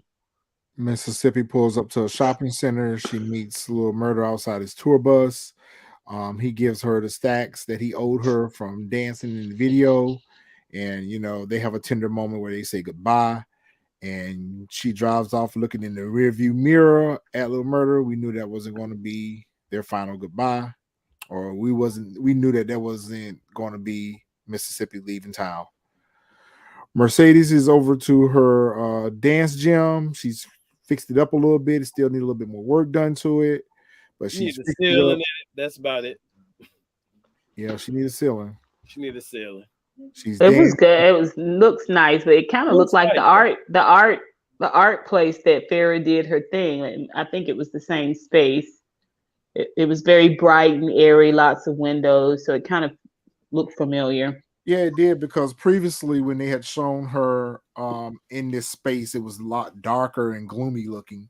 So Yeah, now it's went through a little bit of a facelift. So she's trying to fix it up a little bit. She's got her pictures hung up all over the place, and she's it got a looked pole. good. It She looked good, and she looked good too. She did. She needs more than one more pole. She needs a few more poles in there. She needs more than one. It's my turn on the pole. No, it's my turn on the That one pole. pole. She need about 3 more of them in there, maybe 4.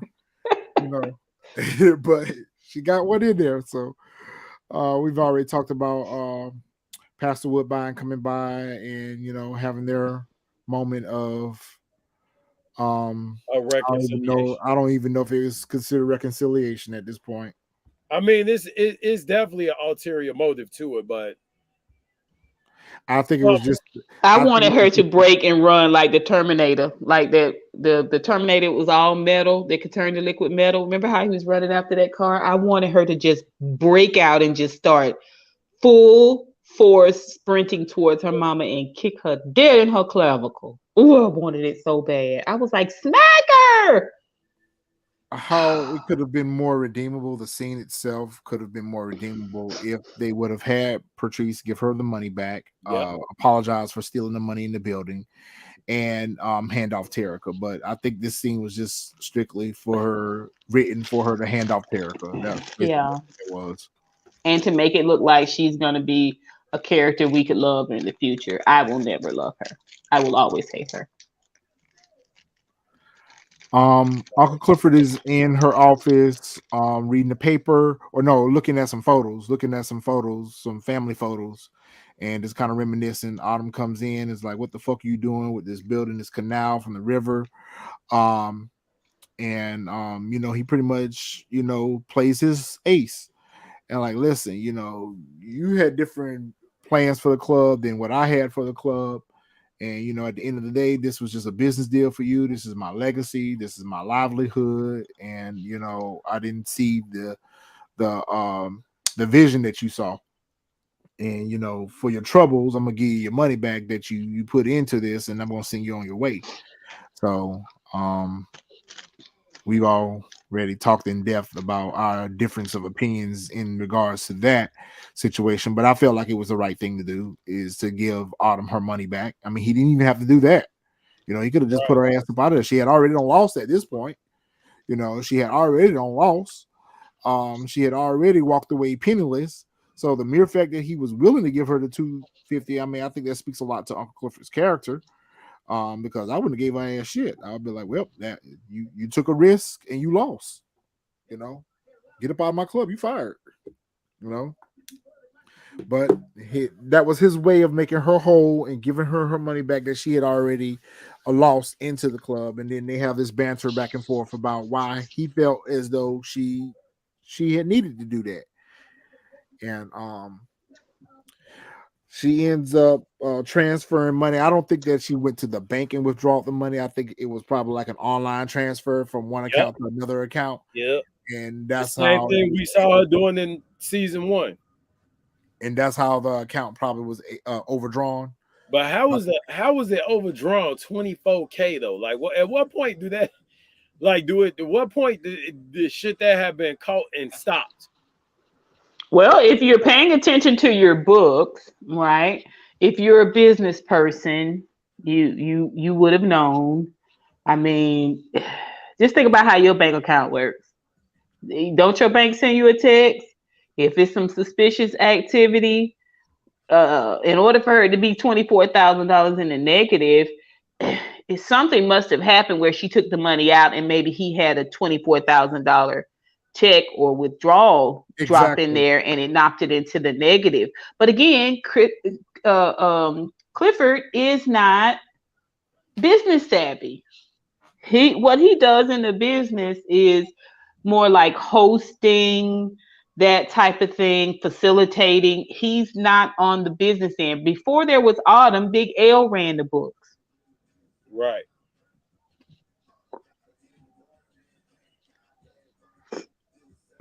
So it's just weird that, you know, there's this whole look. And I feel like Katorian knows we're just really trying to give Clifford this moment, because this last episode was really for him. Like, you know, he was more prominent in most of the scenes, and he, you know, seemingly came out on the win. Now, us as viewers, everybody wanted it, right? And they also wanted grandmother Ernestine to live. So all of those things were sort of righted in this moment. The finite details of the fact that he's poor with money, or the fact that grandmother Ernestine doesn't really add anything at all to the movement of the Clifford character. It's moat. It's what we all wanted, right? Grandmother Ernestine alive and Clifford to get the paint back. So yeah, who cares how it's done? How it's done?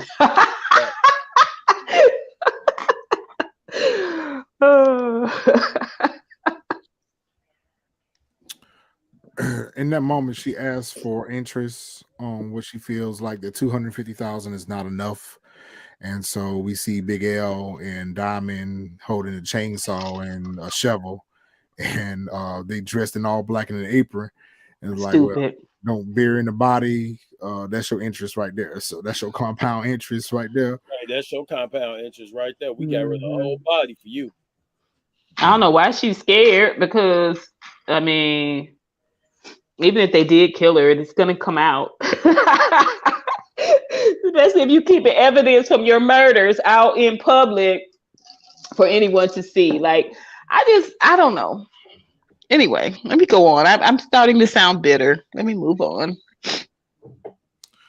Mississippi knocks at her sister's door, and this whole scene in the that was bogus. That stepmother was bogus, man. I did think Mississippi was gonna. I was like, maybe we're wrong. Maybe Mississippi is not gonna survive this season. It just gave me that moment, like the way it was built up in crescendo and then fell flat. I was here for the crescendo, like that moment at her stepmother's door. I was like, oh no, they just signed her death warrant. The look on her sister's face. It was such a good moment, but womp womp.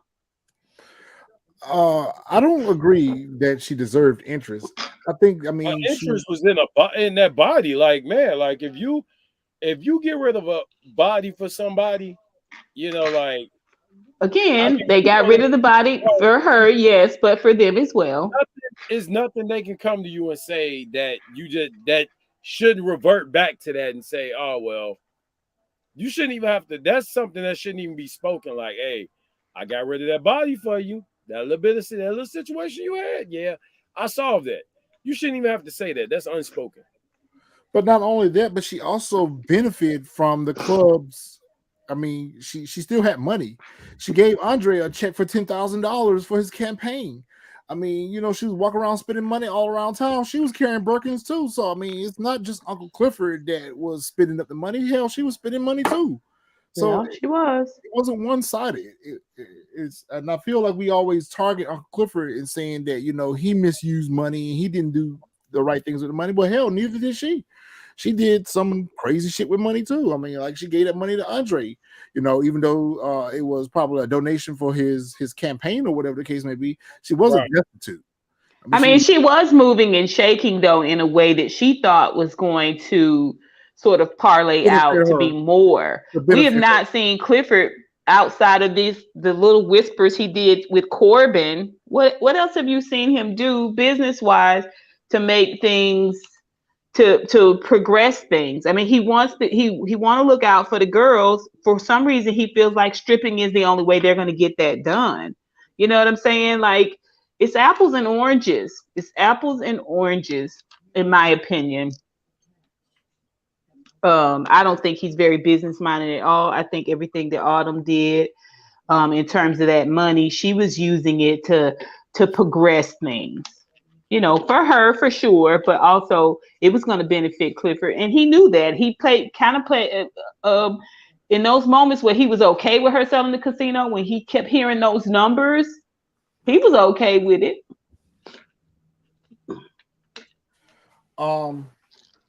So Mississippi is at the house, and it wasn't.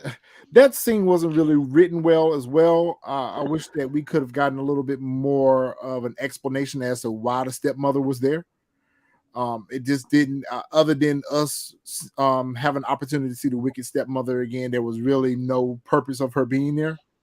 Derek probably called the stepmother, man. Come on. No, she called Derek because she said it herself that when I saw the baby, I called Derek and told the baby, told him how good the baby looks and how she's gonna But have I long hair. Go ahead. But I think she did that because she had pressured the sister to tell her what Keyshawn was up to. It seems like Keyshawn had talked to her sister and said, "I Yep. need you to keep the Right. kids while I gather myself, and we're gonna leave." And I think that was her way of sort of clipping Keyshawn's wings, was to bring Derek in on something she knew Keyshawn did. I wanted to see her mollywop their mama too. I She didn't get needed any it. reciprocity this season. Yeah, she needed that. She needed to backhand that mama one good She time. did. She need to knock her dead in her mouth. On ass whooping, she served up Diamond right there in the doorway. Yeah. Yeah.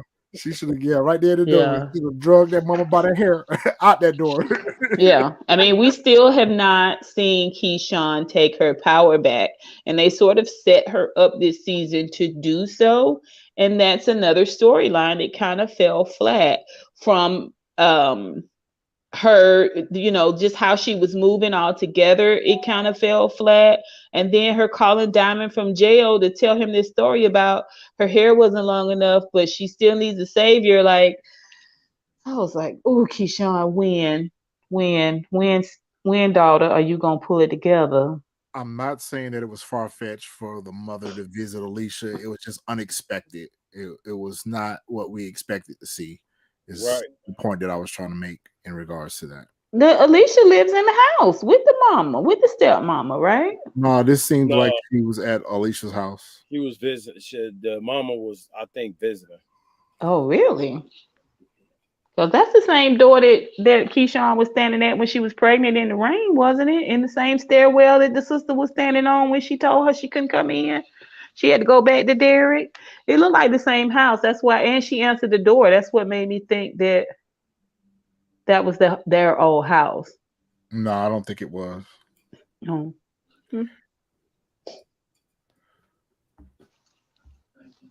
Andre goes to visit his father in jail, so I guess we see in that moment that he's going to try to make amends with his father and try to understand his current situation. I could have did without that scene. Are they going to bring his dad back? You think is it going to be more conversation at a later point? Do you think they're setting it up for that, or it just seems sort of out of place, or maybe it was supposed to come after the announcement dropped about his dad, and they just spliced it in on 10? Because I was like, oh, I wonder if his dad's going to be this formidable character. The reason why I don't think it's the same house is because the house that they grew up in looked like it was a very nice house that was kind of off to itself. This looked like it might have been like in an apartment complex, because you see in the background where the other cars and stuff are parked in the parking lot. We didn't see that in the previous house. In the other house that when she was knocking on that door, it was one of those doors that had kind of like a window on it, and she was knocking on the window. You could see like who's on the outside of the door. I don't think that was the same house. Xavier, I agree. He said he think it was the door of the house, but it was meant to be parallel, the same scene. It was similar to that scene because it was shot the exact same way, where the mother answers the door and Alicia was standing on the stairwell. Yep. And kind of in the background, not able to help her sister, because it seemed like in that moment Alicia wanted to help her that night, and the mama sent her away. And just like in this moment, she wanted to help Keyshawn, but the mama was there and in the way of all that. So I think it was just shot in parallel to that previous scene to show that that daughter doesn't have her own strength either. That mama controls that family, and she wasn't able to help her sister like she probably wanted to. Right. It's another scene, though. I guess the overarching point was that it's another scene where she can't rely on them at all. She can't rely on anyone in her family. Right. No. She can't rely on anyone but the people from the Pink. Right. Yeah, that's what they were showing us. She gets home and she goes in the house ready to be apologetic for her actions. I mean, she should have went in the house with that same energy that she ended up leaving the house with. She should have went in there with that same energy, like, what the fuck? She went in there real passive, just ready to be beaten, basically. But to our surprise, Derek has now arranged for CPS to come and investigate her.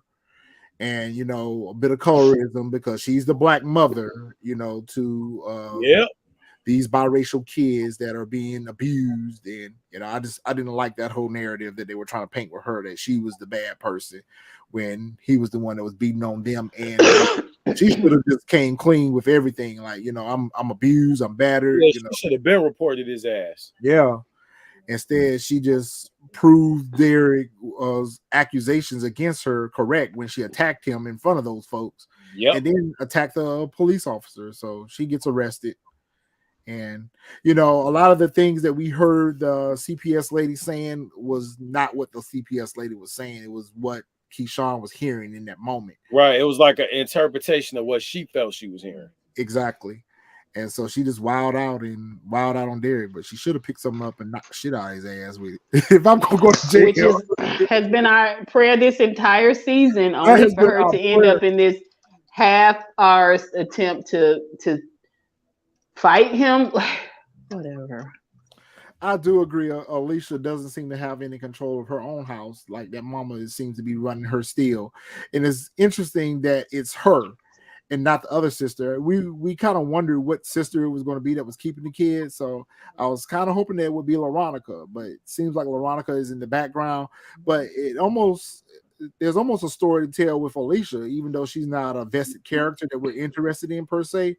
But we know from the flashback episode that Alicia was being sexually abused by the father, and the mama was looking at her as her pride and joy, her trophy child, or whatever. So it paints the narrative that mama keeps a close hand on Alicia and, controls her life.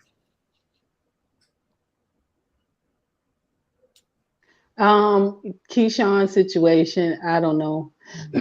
For her to have gotten an entire episode dedicated to her, excellently narrated, by the way, by Uncle Clifford, and for it to just crescendo and just be a little baby fart, like, is it true? It was weird. I've said this before and I'll say it again. I'm very annoyed with Keyshawn. I need them to go ahead and do what they're going to do with this character because I'm tired of seeing her fail. Yeah, what was the episode called too? Mississippi. Right. That was on purpose. That was on purpose. It was meant for us to think that it was going to be something big going on between Mississippi and Derek, when really it was all about the race, the mayors, and this casino going forward. I think that's the Mississippi they meant. That's what was written, but to drop that title led us to believe that she was going to have a great moment. Yeah, it was gonna end up with Derek not being a problem anymore and Keyshawn coming out on top, and it just fizzled. And even if she still could have made those arrangements after the fact, and I would have liked to have saw that, her get the kids and get out of town and still make that phone call to Diamond and say, okay, I'm gone now, take care of this problem for me, and give her an opportunity to be able to return someday or whatever. But I knew that she was not going to be able to just leave and just start a life anew and think that her problems with Derek were going to be resolved and that he was not going to look for her and not going to try to be a roadblock in there. I'm ready for him to go away. I was so upset with the fact that they kept showing his mouth and that silky wet dog hair on his top of his lip just laying on it, the wispy dog hair under his bottom lip. I was just like, please stop showing his mouth. It's gonna make me throw up. Like it just I want this character to get his comeuppance. It is really bothering me that they are allowing this character to have so much room and space in the storylines, but no comeuppance. I don't know. Xavier, I think so. Yeah, I definitely think so. That's why they choose to write the thing. They write it the way they do. I definitely think so.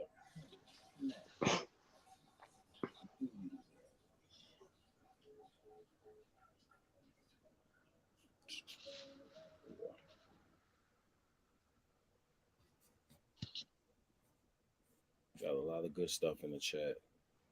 Oh, I can't see it. So what do we think is going to happen with Derek and Keyshawn next season? Do you think she's going to get out of jail and just go back home, or? I think he's going to get her out. I think he's going to make her life a living hell. Mm-hmm. And he's going to use losing her children as a way to control her. Living hell. Because now, you know what I'm saying? Look, you got CPS and witness this attack, this outrage, and they don't know what the truth is. They don't know that Derek's lying. All they can go off of is the visual of right now. She spazzed out. She attacked Derek. She elbowed a police officer, and they slammed her hard on the pavement. I don't think he can say spaz anymore. But carry on. Touché. Yeah, but I think that basically it's not going to come out until later on that Derek was the actual issue. After seeing 2 seasons of this, I need this to be quickly, and I do mean should have been over with right then. It should have been over with. I need this to be quickly concluded in season 3. I do not want to spend another season of watching her being battered. I don't either. That's going to make me lose a lot of interest in this show. It's going to be torment now, though. I mean, we're circling the drain with this thing, and this whole juxtaposition between his whiteness and her dark skin. I mean, it's not lost on me that it was this whole white against black moment, and him having this really sly wet dog look in the background, like, and how he's victim. And then she once again is calling for someone to come and rescue her. I don't know. It just, I wanted more from Waldy. I was getting a lot from that. I wanted more from the Keyshawn Waldy dynamics. I was getting a lot from that. I think it's a missed opportunity. That was a missed opportunity because that phone call really should have been the Waldy. Should have been the Waldy. Yeah. Could have been. Could have been the Waldy. Could have been the little murder. Yep. True. To come get her out of jail. You're absolutely right. Yeah. You Yeah. both, I mean, I'm right. Yeah, it It's was just a missed opportunity. Again, it's not right. about what we see or what we know about the characters. It's about how they want to move into season 3. And they don't even know what they want to do yet. They just know that they want to preserve these characters, and the Mississippi Derek relationship is something that a lot of, especially African American females, sort of invest in. It has all the components, damsel, uh, villain, White you hero. know, yeah. It has all those elements. So that's probably why they're keeping it, but it doesn't serve us. Yeah, because one of the things that we tend to like about this particular series is they don't drag story arcs out. They give them quick conclusions. And so for us to continue to see this being drugged through now a second season and it not have its conclusion, it's becoming a little bit frustrating. It almost feels like it's going to be the recurring theme in this series, period. Until its final conclusion. I don't think that we're going to ever see Mississippi get free until the show is over. Keep it cute said they have to know Keyshawn didn't abuse the child. She was on tour. Remember, she mentioned that she was on tour, and Derek said Man, that white folk don't care about that. right. Derek said the noise didn't start up until she returned home. So of course the investigator, she was just like, oh well, here's the file, and basically that's when she started interpreting whatever she was interpreting, that she was this bad person. And me and Really B talked about this off camera when we saw that episode. She should have came clean at that doctor's office that day. She should have. She should have came clean at that doctor's office and told them that, listen, my boyfriend or my baby daddy or wherever the hell he is abusive. He's been abusing me. I think at this point he may be abusing the kids, and got that on paper. Yep. And so now you're right, Miss Honey. She's going to be the one that's looked at as the bad parent. She's going to have to be the one that torment the hell out of her supervise visits with the kids and investigate it. And then the fact that she's a stripper, that's all going to work towards her, or we may even see her end up losing those kids. Yep. I definitely think it's going to be his new form of abuse for her. It's going to be psychological now. Yeah, it's going to be dangling those kids. But I think, like you were saying about Autumn, Keyshawn is obviously not smart. I mean, she was back to being dingbat Keyshawn. She had smart moments, like when she's putting together the tour and talking about her residuals and stuff like that. Smart, right? When she was talking about demographics, smart, right? But that was just a brief moment.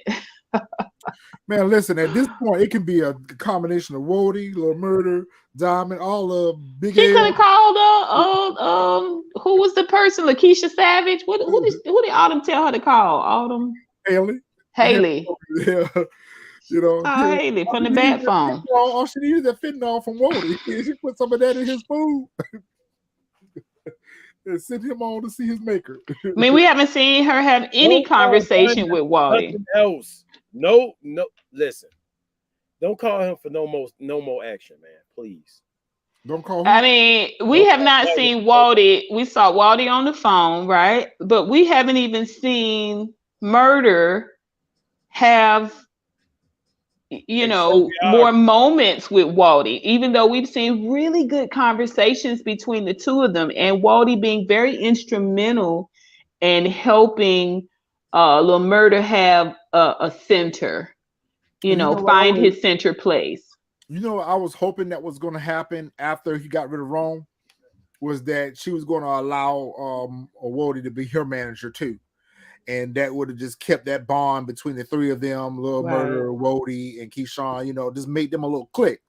Right. And then I would have really liked for her, instead of her crying about going home in that episode, I really would have liked for her to kind of explore a little bit about what she was going through at home with Wody.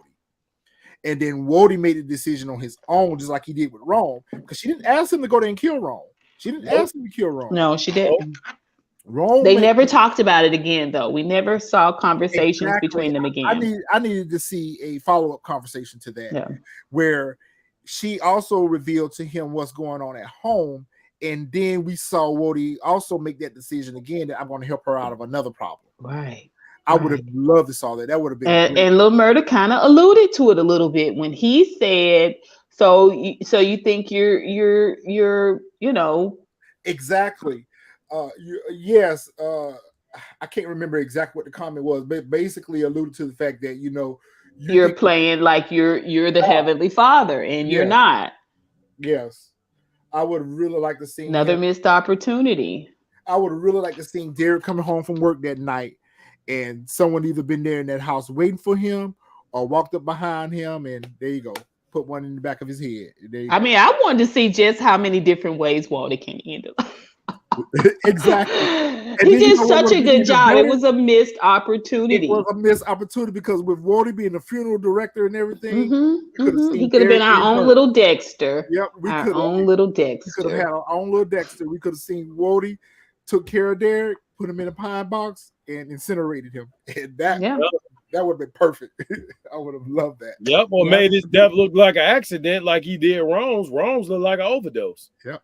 Well, when you're the funeral director, you could be everything, Yeah. Yeah. You write up the death certificate. So right. I mean, you got the key to the crematorium. That's right. You got the key to the crematorium. So I would have just loved for Wody to have been the one.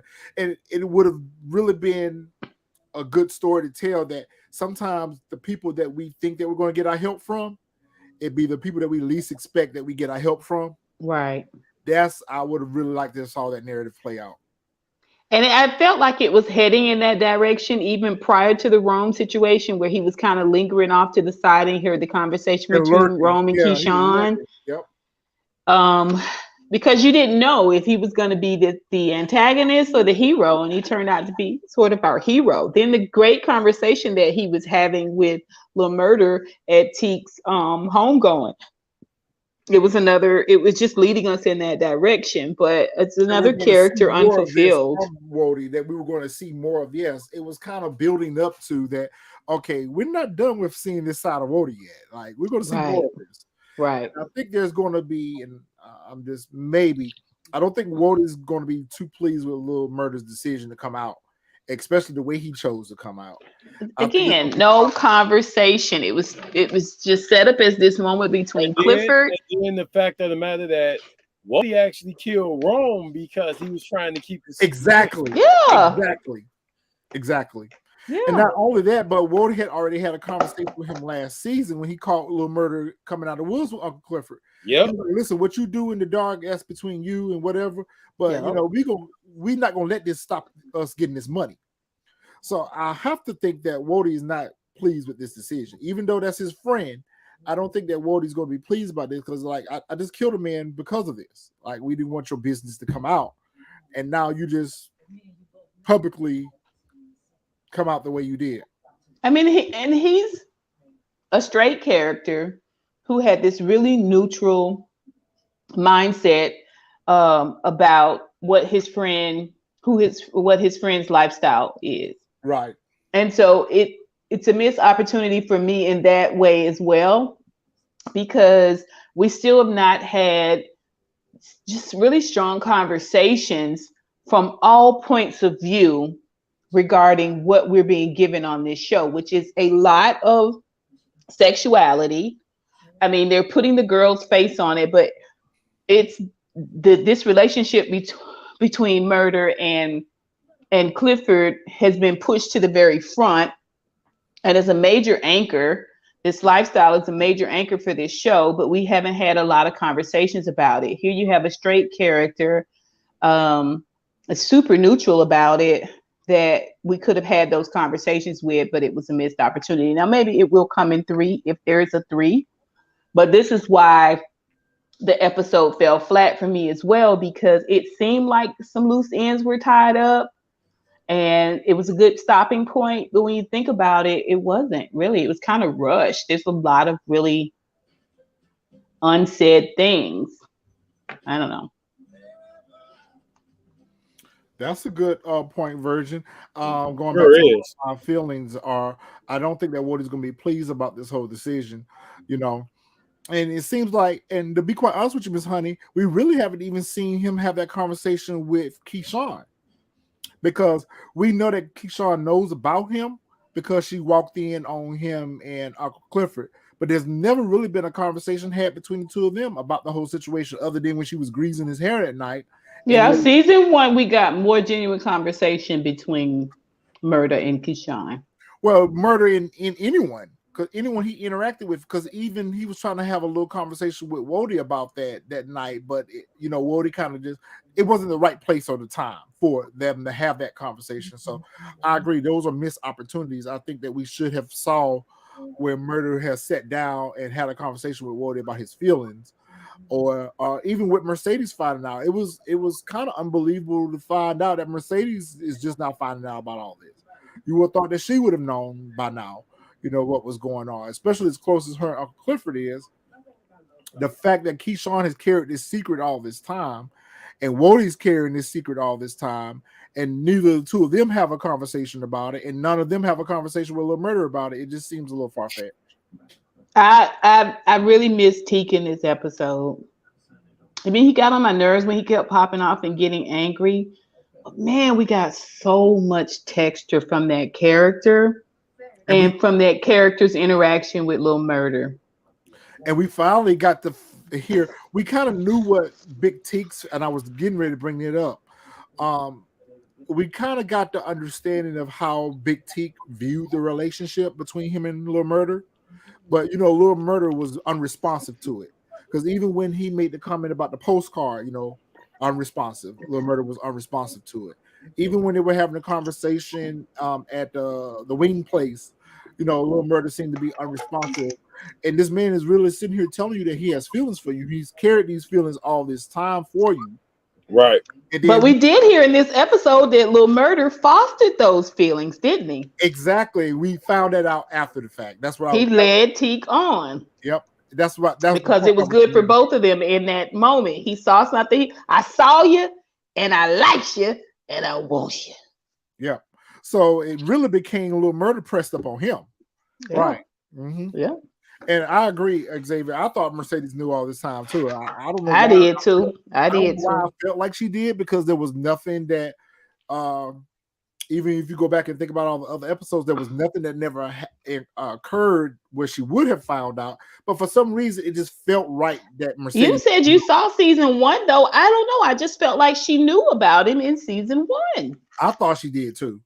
I thought she did too. I didn't go back and look at it, but I just felt like I remember that, but I don't have any proof of it because I didn't go back and look at it. But it just seemed like she knew in season 1, but she, didn't know in season 2.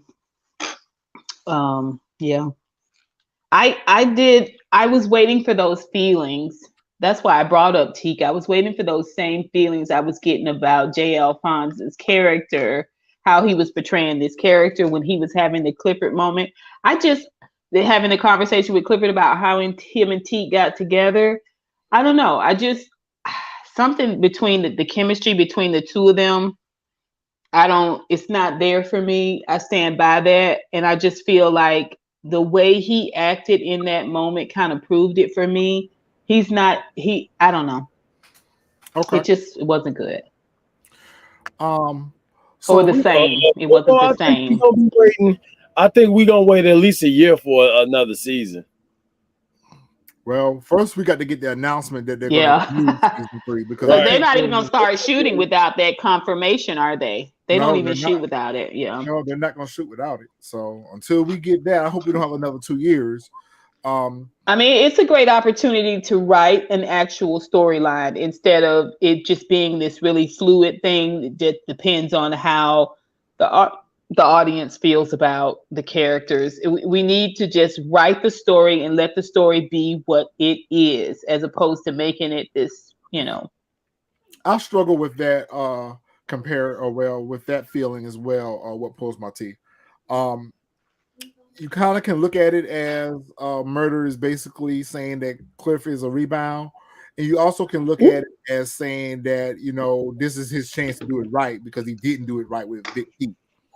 Right. But is that guilt though? Is that any way to start That's a what it sounds relationship? like. Because I think that's what That's what it Clifford was is. trying to say. It's guilt. Yeah, it's guilt.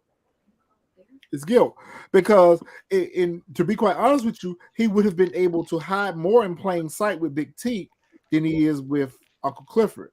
So he feels like his only alternative with Uncle Clifford is to just be out in the open with it because of who Uncle Clifford is. So it's going to be very interesting to see how that goes for season 2, because I think there's going to be some repercussions. Not only that just relates to his career, I think there's going to be some more backlash that's going to come with that.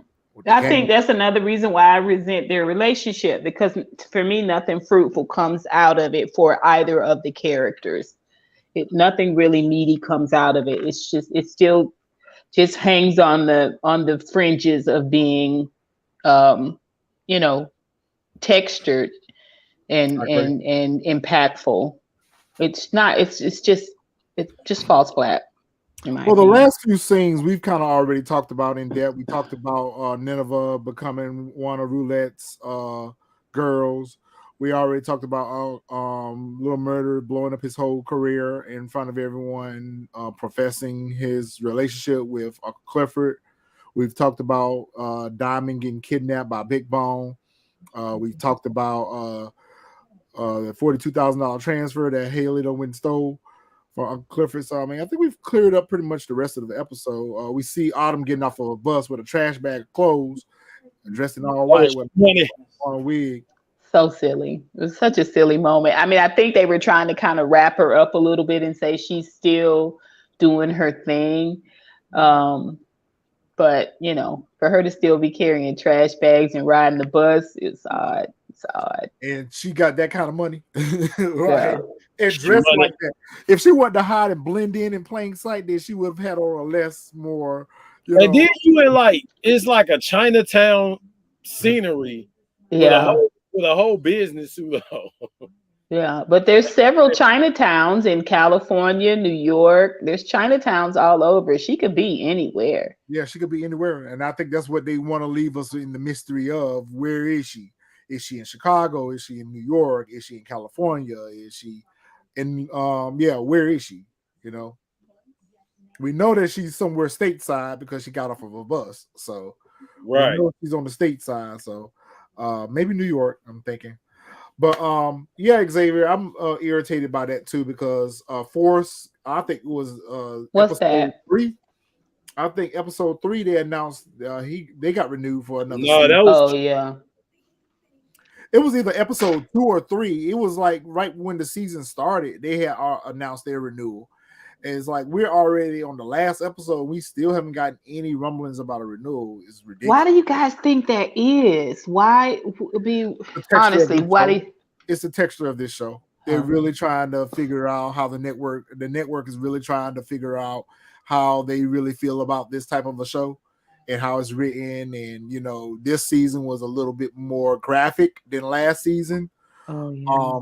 And so, the network may be frowning on that a little bit. They might not be too pleased with that.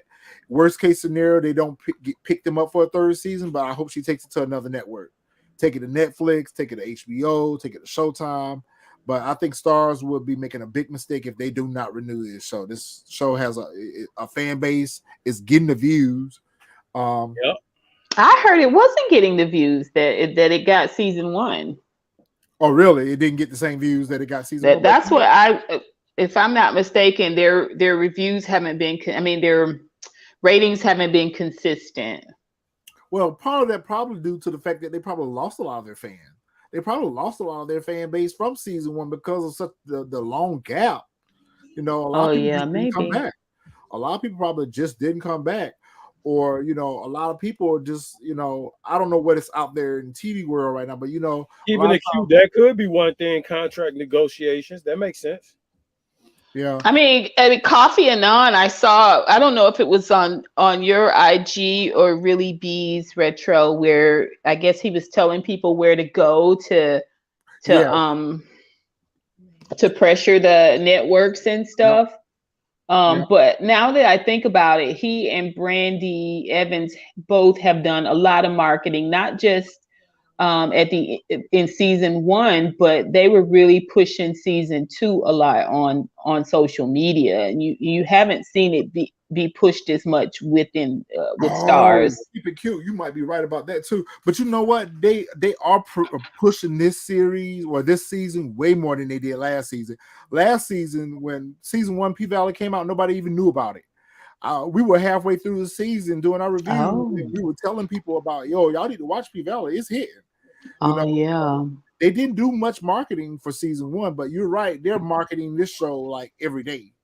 Yeah. And Stars is where Stars is like our Cinemax. Y'all remember Cinemax back in the day? That was so Stars. It's always been graphic over here. That's where you came to see all the nitty gritty over here. I mean, look at American Gods. If you guys have seen that show, it's pretty graphic. There's a lot of nudity there and a lot of graphic activity. So you know what? Keep it cute. That might be the reason for the might be it.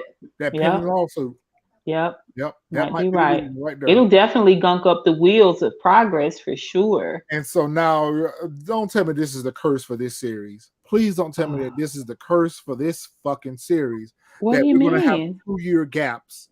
No. We had a 2-year gap last time because of the pandemic. Now we're gonna get a 2-year gap because of this lawsuit thing between. I didn't see nothing in this season that showed me you didn't had 2 years to get this ish together. Exactly. The way they was doing it, you know what I'm saying? This season was written in crayon, and I'm sorry, it just did seem like they had 2 years to pull it together. It seemed like they had 24 hours. Please don't give us that. Please don't give us that, because it's a great show. And I think with cleaning up some of these nuances in the writing, I think it could be a better show. So we'll see. That's it for the season finale of P Valley. I enjoyed the season overall. I thought it was pretty good in comparison to season 1. We got a lot of different twists and turns that we didn't expect. We got a lot more. We got a lot more character development that typically you get a lot of character development in a season 1 of a series, but it seemed like we got more character development in season 2 than we did in season 1. We were kind of introduced to the characters in season 1, and now we're starting to get substance of who we want to ride for and who we don't want to ride for. So let's just keep our ears to the ground. Of course, whenever we hear anything, we're going to post it, and hopefully we'll get the announcement on season 3 renewal, and hopefully we'll get pre-production going soon, and we'll get it back next summer. Xavier, we're gonna break it. Once we break, we're gonna come back to later today, later on, and we're gonna do Raising Canaan. 6. Yeah, we're gonna be back at 6 to do Raising Canaan. Super excited about that. Yes, I'm finna go watch it again. Actually, I need to watch it. I got some questions already, so I'm gonna go watch my reviews for both. And I'm gonna go ahead and schedule it for 6 p.m. So we'll be back around about 6:15, guys. All right. All right, we'll see y'all. See you guys later.